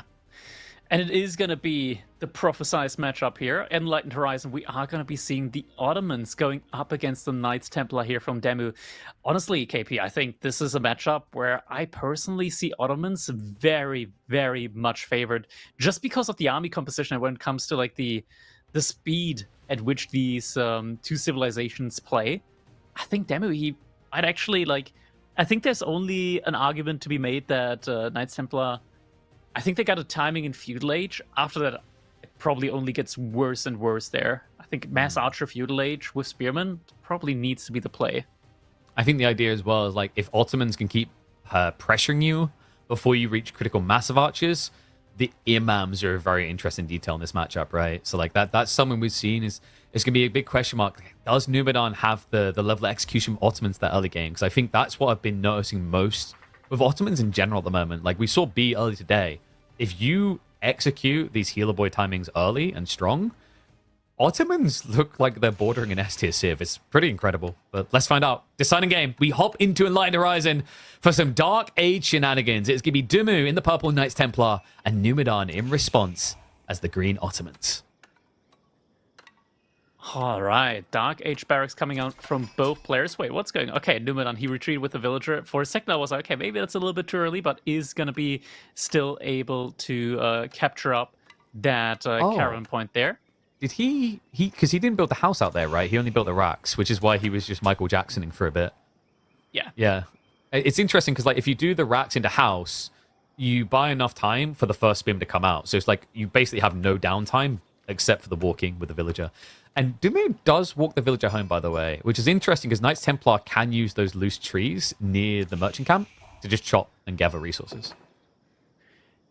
Yeah, but it looks like at the moment he just wants to have him on food instead. But I agree, in theory, like it's probably more efficient to rotate a villager from your own wood line inside of your base onto sheep instead of moving that one all the way back. Especially since you then also have the ability to potentially like just pull a villager, get a little shiv out going as well, which can help you against these early like engagements between the spearmen and the just against the spearmen. That's true. And like, because you think that Ottomans should be ever so slightly ahead, right? Because of the discounted racks, it gives them a slight edge. And, you know, for that reason, sometimes you maybe expect to have the merchant camp captured a slight bit quicker. Curious to see how far Doom wants to go. One thing, I don't know if you noticed this as well. Enlightened Horizon, when it first came out, we quickly saw this wolf den meta. The wolf den rarely seems to matter anymore. It eventually is going to matter just because players don't want to necessarily mine the gold. Eventually, they're going to get it passively from the caravan camp. But if you want to have the speed to age up, then you are going to go for the wolf. But it looks like Numadan is actually also actively gathering gold here at this point in the game. I think the logic is like if you measure it out, to walk out to the wolf den, the player in the same time could walk over to the merchant camp and then take that away from you, right? Which would also cut your reinforcements. So it feels like because certain players started doing that, everyone got more paranoid about the wolf timing. And when we do see it, it's usually because you've won a big fight, right? In theory, with Ideal Micro, you can actually take these wolf dens with only 2 units. You have one just distracting the wolves that spawn in, and the other one continues torching it down. But 2 units can still make the difference here between winning or losing a fight. Agreed. Especially against high-level micro, right? If you're equal on that exchange, I mean, just 1 extra HP bar goes a mile. Especially when we consider some of the clashes we saw earlier today, like CSO Vortex. We had those ridiculous fights where both sides, almost all spears were exhausted down to less than 10 HP. Looks like DeMu is now going to go for the wolf den. Or no, I think he's hesitating. He's like, wait a second. If I walk up there, are you going to attack my racks? No, I'd never do that. Be honest with me, maybe. It's just always the paranoia, right? Because like you're either sending the scout with them or you leave the scout here. Then the reality is your opponent's scout can see if you've left the area. It's this weird tug of war that Enlightened Horizon has become. Yeah, it's also just both players looking at the amount of spearmen that their opponents went into. At the moment, looks like, DeMu, him not actively gathering gold, but it looks like he just pulled villagers onto gold.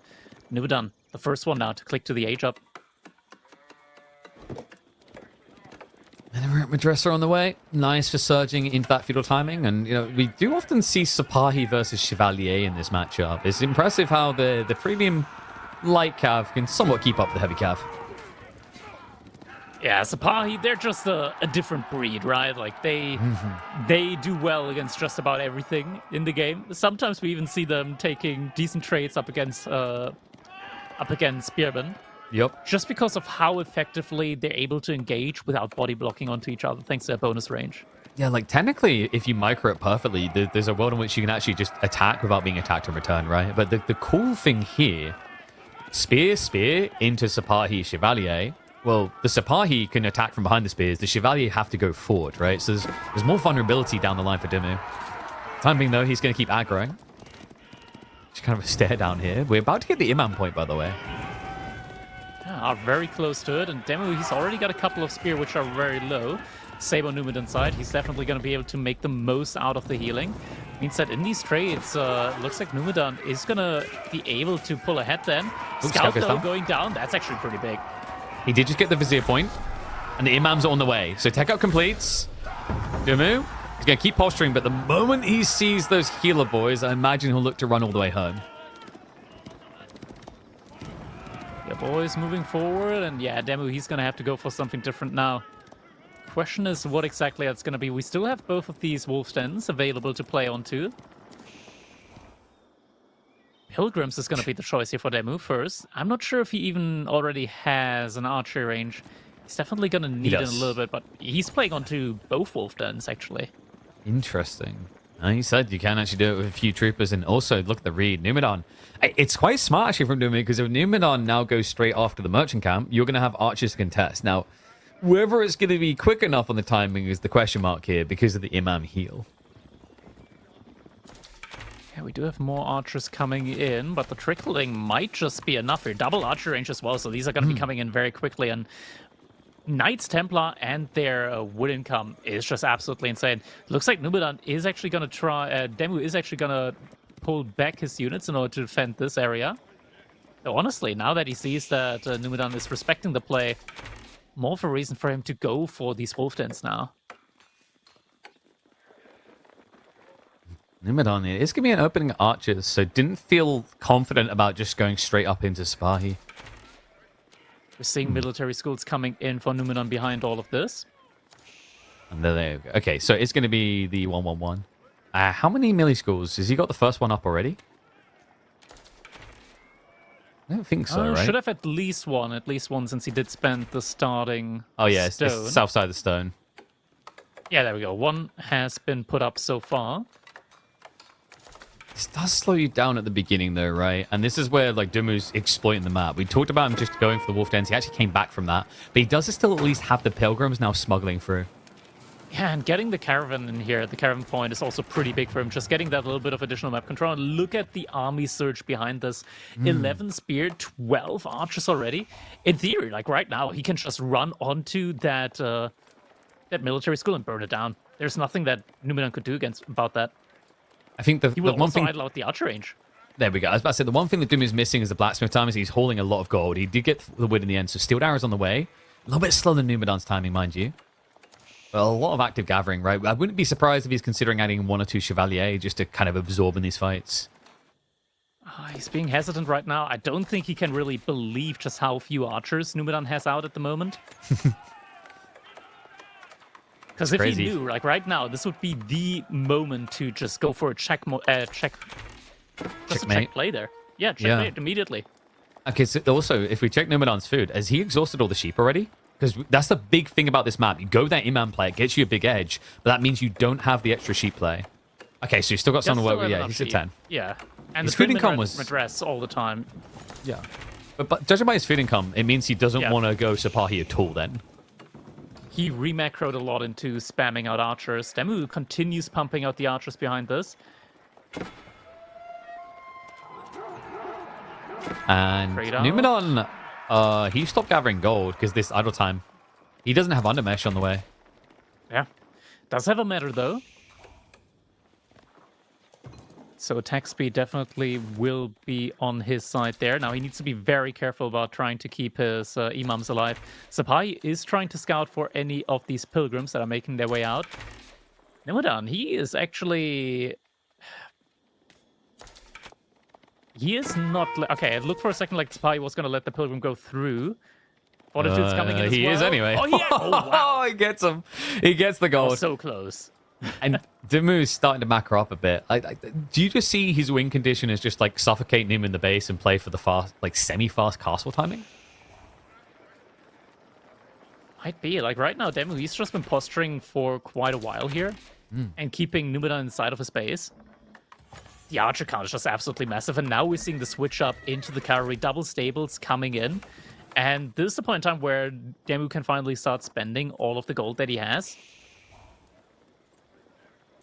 And now he Interesting could there. also, in theory, like, just very quickly, like, he's not only escorting the Pilgrim, surely at some point in time we're going to see a play onto his Wolf Dance, because that's still like 300 gold sitting out there in the middle of the map. And like it's interesting as well with the stables because he's not building Chevalier. So there we go. The first one's come in. I wondered if he was just gonna punt for it because obviously Castle comes in really quickly for KT. And with the archers, you would definitely have a unit that just increases their value like tenfold almost with the veterancy upgrades on them. Suddenly able to not just beat out like pretty much any unit that's an H behind, whether it be armored or unarmored. With the just mass advantage that Knights Templar gets you on the archers. It's a very nice unit to go into. Looks like we do have a second military school behind this that came in for Numudan. 4 villagers ahead, mind you, that is mostly just because of Knights Templar pausing villager creation time in order to get the Pilgrim started, as well as aging up.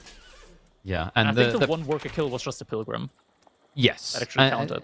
And it's like it died after it gave money anyway, so kind of didn't happen. And this is the interesting thing, like that one Pilgrim kind of mitigates the loss of villages on tech up, right? That's the interesting dynamic, and that's why Numadan is playing with urgency to try and start denying this. He's going to be marching forward. Archer advantage slightly for DeMu, but we have to remember there is that meta effect. The extra ranged armor is a game changer here. But the Chevalier seems to be something that Numadan hasn't seen yet. He's getting his first whiff of it now. Does have enough spearmen, is making more spearmen behind this now, though I'm not sure. I think one of them is actually just from the military school. Don't think he switched that over to the Spy. One, and now that he sees what DeMu has, he's going to have to fall back. Did get the caravan point, but not going to be able to hold that one for long. Looks like Numadan may just actually skip into H3 now. DeMu, can he actually break in while this is happening? I feel like Numadan's army is obviously smaller, but bulky enough that it should be difficult to achieve. Together with the TC just being able to fire there, might definitely be the case. Can we check the Vizier points that Numudan has? If he went for the crossbow one... If only. Oh, he didn't. We never see it, sadly. It's a really cool tech. So extensive fortifications is the one we're talking about. It gives you +2 against heavy units. So... Wait. The second one was up the high ground just quick enough there. And he's aging up, but DeMu, he senses something's not right. Why is Numadan just shied away like this? And look at the location he's building the Memon Imperial Armory. If DeMu does that natural rotation around the back, he'll catch it. Definitely will. It's starting to break in now. Archers inching forward. And with one Imam less, that's a lot less healing coming in now for him. And as soon as the age up finishes, like that's going to be DeMu's go signal. He's still pumping out more and more of these Chevalier, and 14 of them, meaning they're all getting plus 14 HP behind this. Yep. He's being respectful. But the moment that he hears that age up, all bets are off. DeMu's chillness will disappear quickly.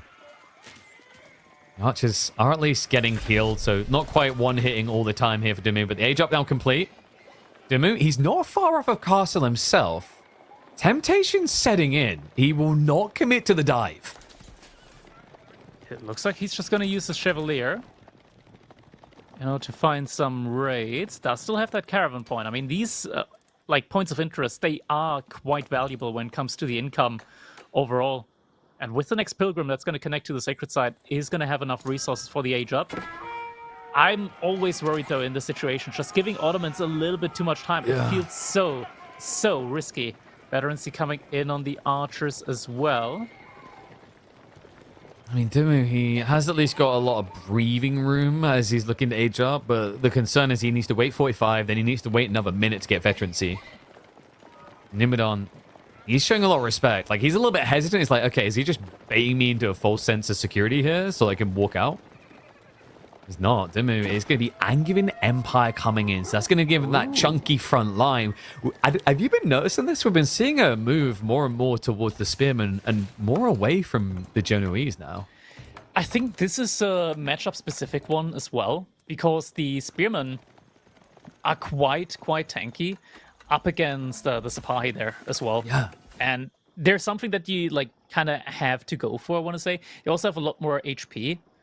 So they're a good bit more tanky against the Janissaries as well. I think just overall a very good, solid meat shield unit, and they're not too expensive to mass as well.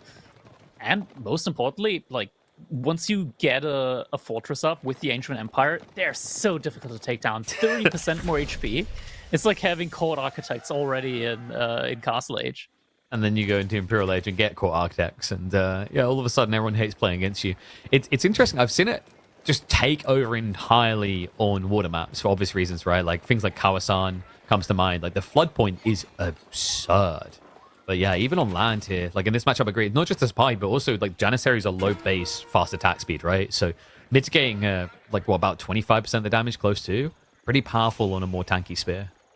Numadan, the first one here to pick up one of these relics. DeMu has immediately starts pumping out some of these heavy spearmen now.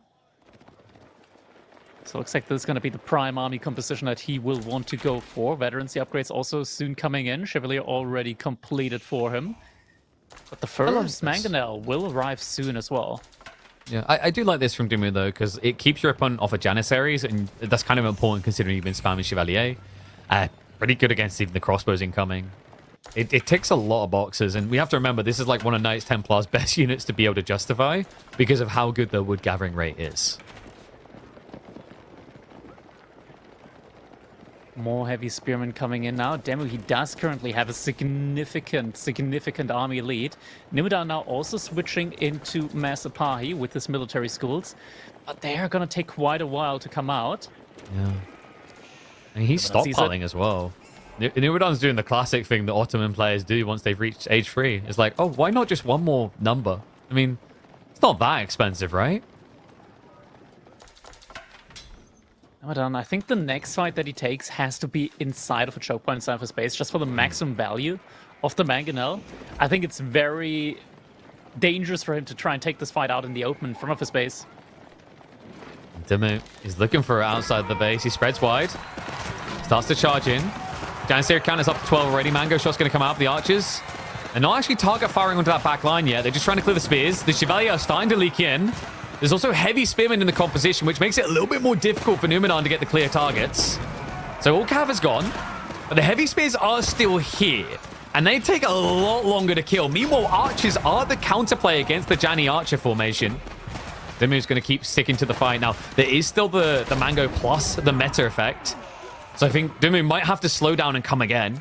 A lot of exhaustion on each side. He's committing, and he killed 10 villagers behind us, 12 villagers behind us as well, and the meta. Wait, what's happening on? Oh, so the spearmen, they're going in. They're sneaking around the backside. As you said, the worker count's adding up. And, I mean, this is the thing about Mangoes, isn't it? They're so underwhelming now. This used to be the play that made an Ottoman player impossible to dive midway through Castle. And it just looked irrelevant in this fight. Numadan, he didn't want to pull the Janissaries up against the archers. Very much an understandable play, but now he just doesn't have the army mass anymore in order to keep 40 archers out of his economy. And DeMu, he knows he's flooding in, has enough archers here to take down even these couple of Sapai at this point in time. Oh, yes. Crossbows coming in, but crossbows aren't really countering out against the archers. Needs them against the heavy spearmen, but it's just not enough mass here. Oh, my God.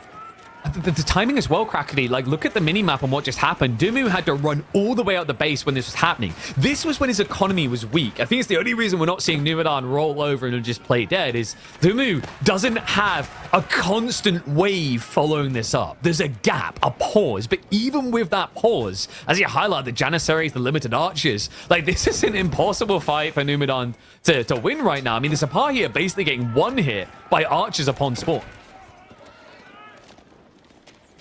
Behind this, I mean, Numadan, he's trying his best to stack up on the spy count, but it's just so difficult for him to get a decent enough army size going.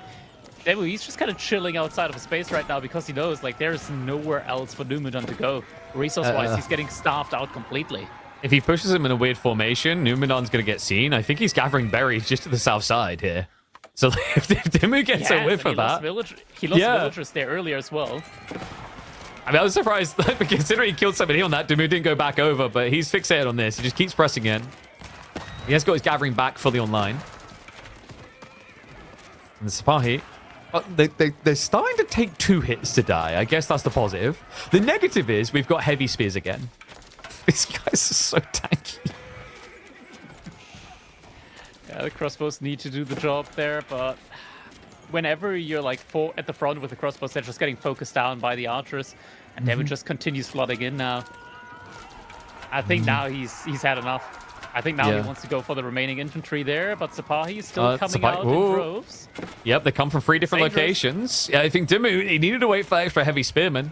He's still kind of strangle holding Numadan, right? We have to keep in mind, like, a lot of this is just passive production keeping him alive because there's limited things the villagers can go for at this stage. The berries are almost gone on that west side. The deer is still inaccessible. So, like, Numadan definitely has an issue when it comes to the idea of massing food-heavy units like Sipahi. It's time to push out, though. Finally, also is getting +2 Pierce armor upgrade in, but now it's not enough more heavy spearmen on their way. It's tricky because it almost feels like he has to choose between just getting Sipahi or getting the crossbows, right? And the heavy spears keeps forcing you back to crossbows, which the archers have an advantage against. Just saw the villagers on the berries, or at least had some archers go in that direction. Numadan just got another mangonel in. Wonder if that's going to be enough, though. Looks like the villagers actually evacuate all the way to the top berries there as well. Did he really get away with that? Or is DeMu following? No, it's gold. Okay, wait. But DeMu thinks he was coming for food. Like, DeMu's been very logical about where he's checking for things. I mean, that's the... gold is the only thing that Numadan already has now with the villagers at the top side. I mean, the game sense is on point. You can see that DeMu just keeps checking for things because, like, at this point, right, at 22 minutes, no way should someone have their entire economy still in the corner. So he's getting suspicious. He is looking, but yet to find him. And is securing relics and sacred sites. Yeah, I mean, maybe he just needs trebuchets at this point in time, honestly, because Numadan, he's not letting up. He's not giving in.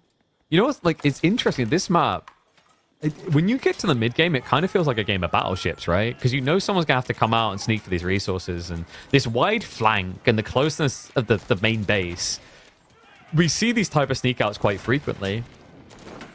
And DeMu, like, doesn't feel as if he can actually afford to send a decent chunk of troops looking, right? And we have to remember, this isn't a game where he wanted to go cavalry. Like, that's the benefits of Ottoman. So he doesn't even have an efficient checker in terms of a cavalry unit, but he does have efficiency in terms of pilgrimages. The first keep is on the way, and we know how this works. The first one is always hard, but the snowball is real from there on.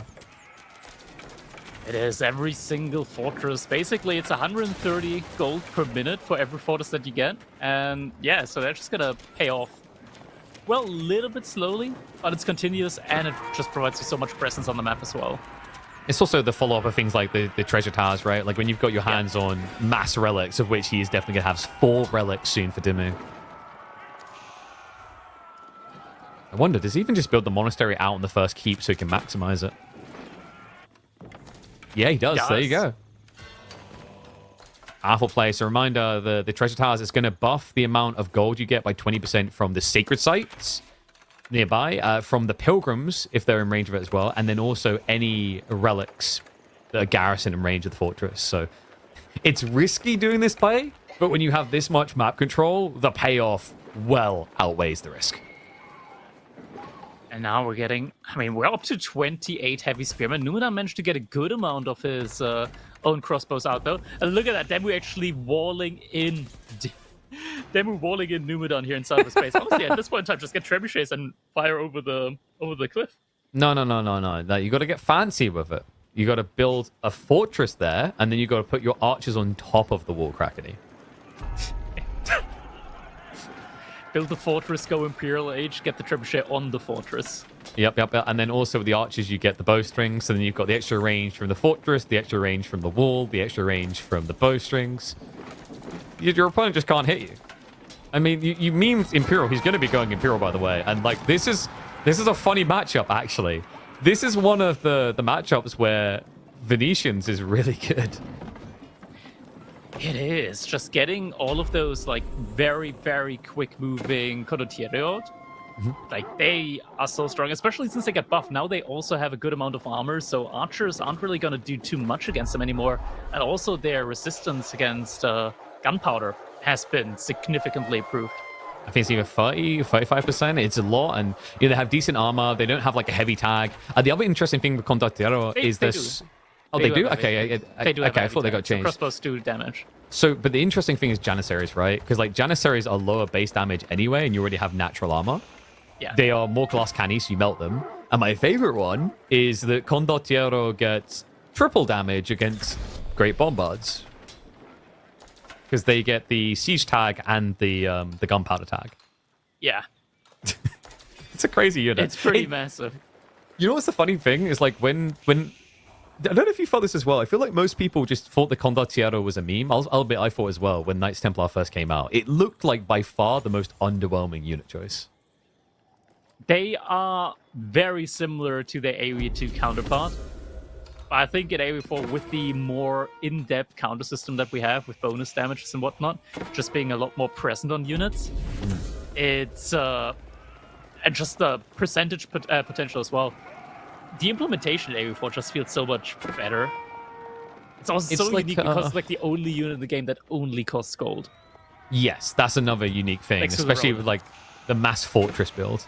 It is what makes that so ridiculous. And come on, Okay. Kingdom Wait, of the Poland cavalry against point? Ottomans? Yeah, the one civilization where you might not want to make cavalry up against. Do we just report this And as BM? oh my god, Numadan's going imp as well. Okay. Okay, are we somehow doing this, KP? I'm getting a bad feeling right now in my tummy. This could still get scary for DeMu. Yeah, like this is the one route I could envision in which this could backfire. Like, Schlachter cavalry are strong, and I get the desire, but do you ever want to build cavalry against Sipahi and Janissary? It's just such an accursed army composition. Luckily for DeMu, that army composition just isn't really in yet. But yeah, you can tell by the upgrades. Like, that is the army composition that Numadan wants to go into. It's the one that DeMu wants as well. Oh, this is gonna be crazy. This is gonna be so weird and crazy. And these fights, they gotta go one of two ways here. My jaw hit the floor. I can't believe what we're seeing here. If DeMu What's loses happening? a fight, he's actually dead. Like, if DeMu legitimately loses a fight, he dies. I mean, he has, Remassing on Ottomans is crazy. and he has like no way of sniping the Great Bombards either. I mean, you could argue heavy spears, but that blobs and runs into giant cannonballs. At that point, you're just playing 10-pin heavy spear. Upgrades are coming. I mean, look at Demu's gold income, though. Yeah, Like, that's true. Fortress after fortress after fortress now popping up on the map as well. I feel like he's just styling here, right? Like, you know what would be funny if I just went cavalry against the civ that should counter it? I've got so much gold. And like that's the crazy thing. We hyped up Condottiero because it makes even more sense when you've got this type of gold income. It does. It really does. Numadan behind this. I wonder, does he have all of his military schools at this point in time? Because he has been off wood for the last 6-7 minutes, I want to say. So that's 1, 2, 3, 4. Yeah, he's missing the 5th one. What an expensive missing thing. What did he go on the visit points actually in total? He did get the vizier point for the bonus military school, and then yeah, Oh, no, Janissary Company and Great So he went Bombard, Great Bombard. Interesting. I feel like, yeah, like, have you noticed that Siege Cruise just kind of seems to be less popular now? Yeah, 100%. Just because you don't have Springles, right? Like, with the old Springled meta, where you need Springled against Springles, having the better Springles is so much more important than in the current meta. I don't miss that meta. I guess I it's, don't either. it kind of reminds me of like why I think we weren't seeing Laws of Lancaster as much in late game as well with the Abbey King builds. It's like it's a weird thing to micromanage in late game, isn't it? Like, oh, I have to garrison each new siege weapon. Remember old Roo Springles? Oh god, don't no, we're Old not. Roo Springles. You mean 2021? Yep. Yeah. Do you remember 13 Mongol tiles, not the 12 Springles? tiles. Yeah, but those weren't as bad. Like, before the nerf, like, the Roo Spriggles were so much more oppressive. 13 Yep. tiles range. And then the Mongols took the baton from them with the improved shutter triggers. Yeah. Oh god. Why did you take me back to that? I have flashbacks. The Springles killing 70 buildings. wood outposts. Oh god, and don't forget Springles killing buildings and walls. +1 range on arrow slits. Sorry, they're bringing someone out of me. Chop I'm through. going green right now. chopping inside of wood lines and dropping outposts in the wood line. Don't forget your hunting cabin in that tree line as well. Oh man, that was fun. I want to see that again. I want to get those quirky games again. Like, that's the one thing that I actually miss. Do you remember able when to chop through wood lines? Do you remember like, okay, we fixed this problem, and then Woodwall's one gimmick disappeared, and that map made no sense. Yeah. You're like, what was I built for? You were built for wood chopping tree line cheeses. Oh no! Use in another meta. Dude, what is happening? Like, now we're at a point where we got 37 Janissaries, 25 elite Sipahi. This is the army mass. Like, we're getting to the point of the unkillable army. Ottomans, dude. I like if Numadan gets on a winner interview, we're gonna have him sing "Annie, are you okay?" But he'll call it "Janny, are you okay?" Because they'll be the reason he won this game. Like, what is happening? Oh, these two are wild. Man, I feel for DeMu. Like, if this actually like gets through, I can't believe that DeMu gave him the time for all of this. I can't believe it. But now it might just bite him. He's coming in for the crush. He can kill all the eco. No, wait. I've got the strategy. DeMu runs out the east side of the base. He built a stone wall. Run, DeMu! He's going for the workers. Way to escape. Yeah, he's also finding a lot of worker kills. Look at the count right now. Numadan's like, that's fine. That's just more military for me. But the problem is the military need to catch up. No Pierce Armor 3 on the Sipahi. Checkpoint. Villagers, they're actually getting blocked by his own troops. The Schlachter, they are going to get massacred. They find a lot of kills, and the burn comes in. He gets rid of the observatory with the heavy spearmen. No more bonus creation speed. Not just that, look at the timer. We're down to 3.5 minutes. Numadan, he still has to answer many things here. And DeMu's barely lost any military. Well, I'll get the Great Bombard on the north side, but he's lost track of it. He's not even decapping. And DeMu, with about 30 archers, can just run out the other side if he chooses. He's going to A-click stand his ground. He's massing more Schlachter here. He's committing fully into heavy cav against mass Janissary. Taking down the production building. All of these very, very important production buildings now taken down. Numadan might still be able to clear up this army. At least the one on the bottom side. Archer beats Sipahi? If you don't have Pierce Armor, if you don't have the... If you're missing upgrades, then apparently so. Great Bombard's gone. Sipahi are going to get rid of the mangoes, but I don't think that detail is important here, man. Someone has to stand on that sacred site. We are 3 minutes away from a victory for DeMu. This is by far the most absurd game of the day. Now, without any Great Bombards, he's no longer going to be able to take down these fortresses. I mean, we talked about, right? Like, the fortress has been up against the Great Bombard for what felt like 5 minutes, just because it has like 30% bonus HP, and now there's going to be another fortress coming up as well. And another. Fortress. I hope you are a mutant with 6 digits on each hand, because you're going to need it to keep count of this. DeMu is just spamming up the castles. It's ridiculous the way this just inflates the gold income to enable Schlachter into its counter. Oh, man. DeMu, he's the guy. He's the guy that drank enough salt water to overpower the salt. At this point, DeMu just looks to unravel all our expectations of games. We always said about like early games and the whole advantage and understanding your opponents, and pause that for because this castle's not going up. He is going to go for the decap. The army's on the way. Please kill that one villager. Please kill that one. Okay. Okay, but look at the backstab. DeMu's coming in. It's going to be the Schlachter. They should brute forces into him. They should. He didn't wait for reinforcements. He's missing the heavy spears. So decap successful.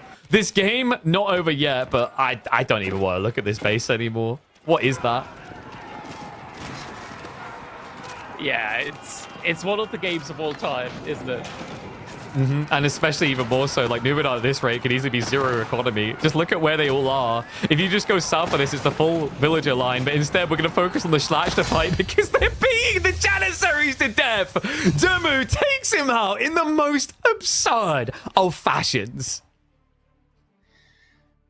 Oh, man, what a crazy game. Honestly, I think this is like one of those situations where DeMu is like, okay, I'm winning easily.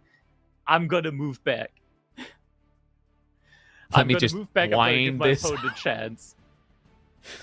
Honorable DeMu. He lets him have his late game. He builds into the cavalry arc of Knights Templar against what's meant to be the perfect anti-cav civ, and then he comes through to destroy him, reverse sweeping for a 2-1 victory. And you know, Crackety, like we talked about how winning early on is disadvantageous in the group stages and things like that, right? Like you reveal strategies you shouldn't. You give information to your opponents. Like if you're watching this as an upcoming opponent for DeMu, what do you really take away from that game? Lose early in order to make DeMu give me another chance. Yeah. Just you have to pull the puppy dog eyes. I mean, crazy Please, as well. good sir. Can I get Imperial Age, please? Just get in. Like the goal is in the game against. against. Chat logs for that last game because I feel like there might have been a conversation like that. Hey man, can you please go back? Give me 5, please. Let's make this interesting for the broadcast. I mean, like, he's like, come on, we already. I think people enjoyed the game 2 more. Let's aim for that, DeMu, because game 1 was a little bit fast. I mean, it's crazy actually the way that this series began to how it ended, right? Like, if someone came in and watched E3 and you told them like game 1, Numadan just demolished DeMu, they wouldn't believe you, right? Like, this was ridiculous. Yeah.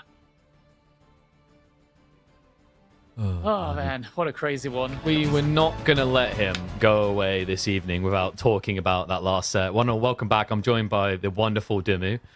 I'm going to actually not even start in game 1. We're going to start by talking about game number 3.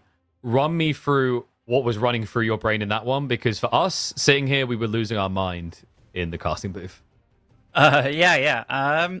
So I actually think there's 3 civs that most people play on Enlightened. So, Japan, really good. Ottoman, super good. And Knights Templar is actually really good. But they kind of go in a little triangle of what beats what. So, like, Ottoman does very good against Japan. Japan does pretty good against Knights Templar. And then Knights Templar does good against Otto. So, when I saw his draft and I knew what he was going to pick, and he first picked Otto as well, I was like, oh, yeah, that's going to be good. That's going to be good. But when the game was going, honestly, he played, like, from being so aggressive in game 1 and sort of aggressive in game 2, I was definitely taken aback by how much he was sitting, and I like that was the game where I was like, okay, I'll let you come into me because I'll be prepared this time, and then it never happened, and it was one of those where it's like, am I proper dumb right now? Like, should I do something? But honestly, Knights Templar late game is so good. Like, even if they have things like Janissaries, Great Bombards, and what have you. Just the fact that your eco is so out of control on that map, and you make it so hard for them to attack you. Like, one fortress up on the site or whatever, one fortress like blocking your main, and it's just it's a dream scenario. It was interesting because the one that kind of surprised us was the Poland choice, right? Because we were saying, like, before you prepped it, we're like, yeah, Venetians, this is like actually a pretty good matchup for them. But you chose to build cavalry into the like ultimate anti-cav civ. So the main problem with the 2 other wings is they suck. So, like, Schlachter are amazing. They got 10 or 11 ranged armor. So even if Jannies are doing like 40 damage, it's still something, and it just means that their front line does nothing. Because what is the end game comp for them? They want to go Sipahi, they want to go Janissary, they want to go Great Bombards, and Schlachter, they kind of like, even though they do die against Janissaries, if you have everything else mixed in, like I think the one thing that really hurt him a lot that game was when I first pushed out with the homies, those bloody the heavy spears.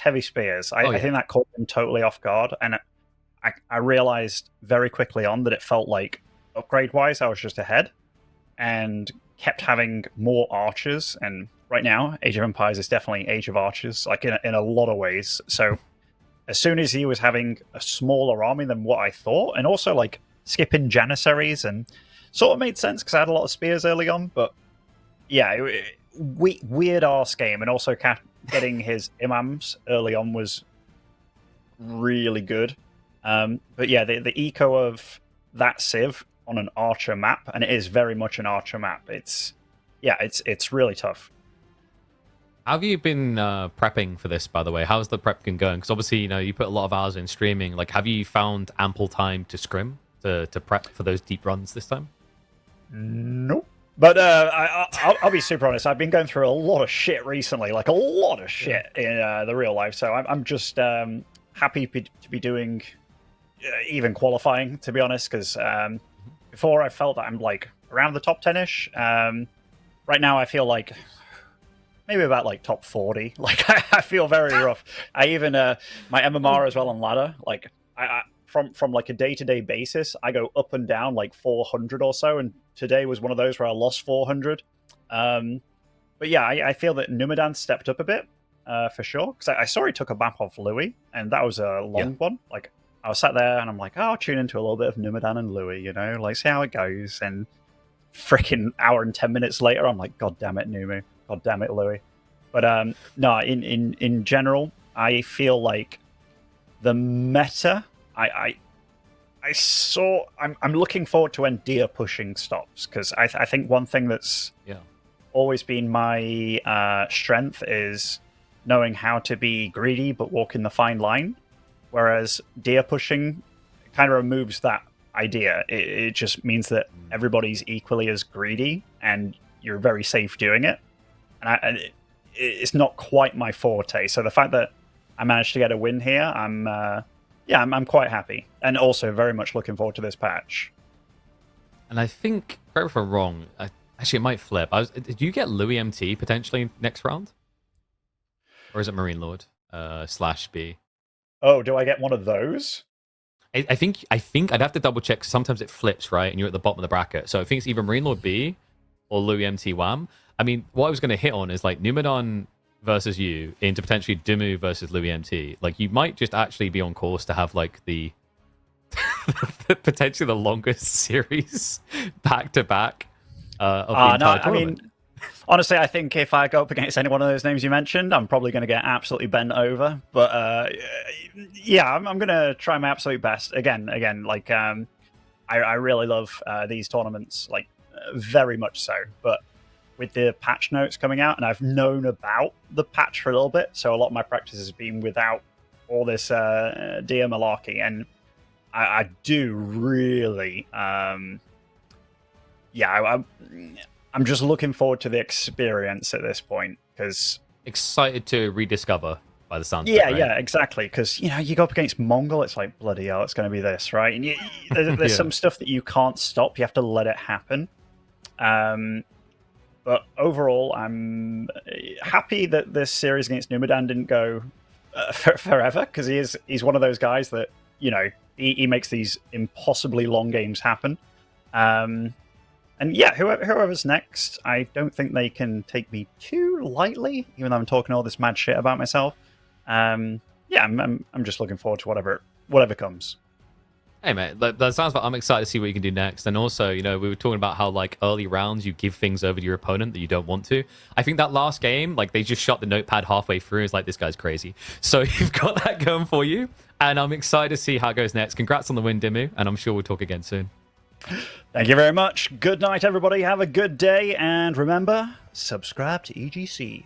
Peace, motherfuckers.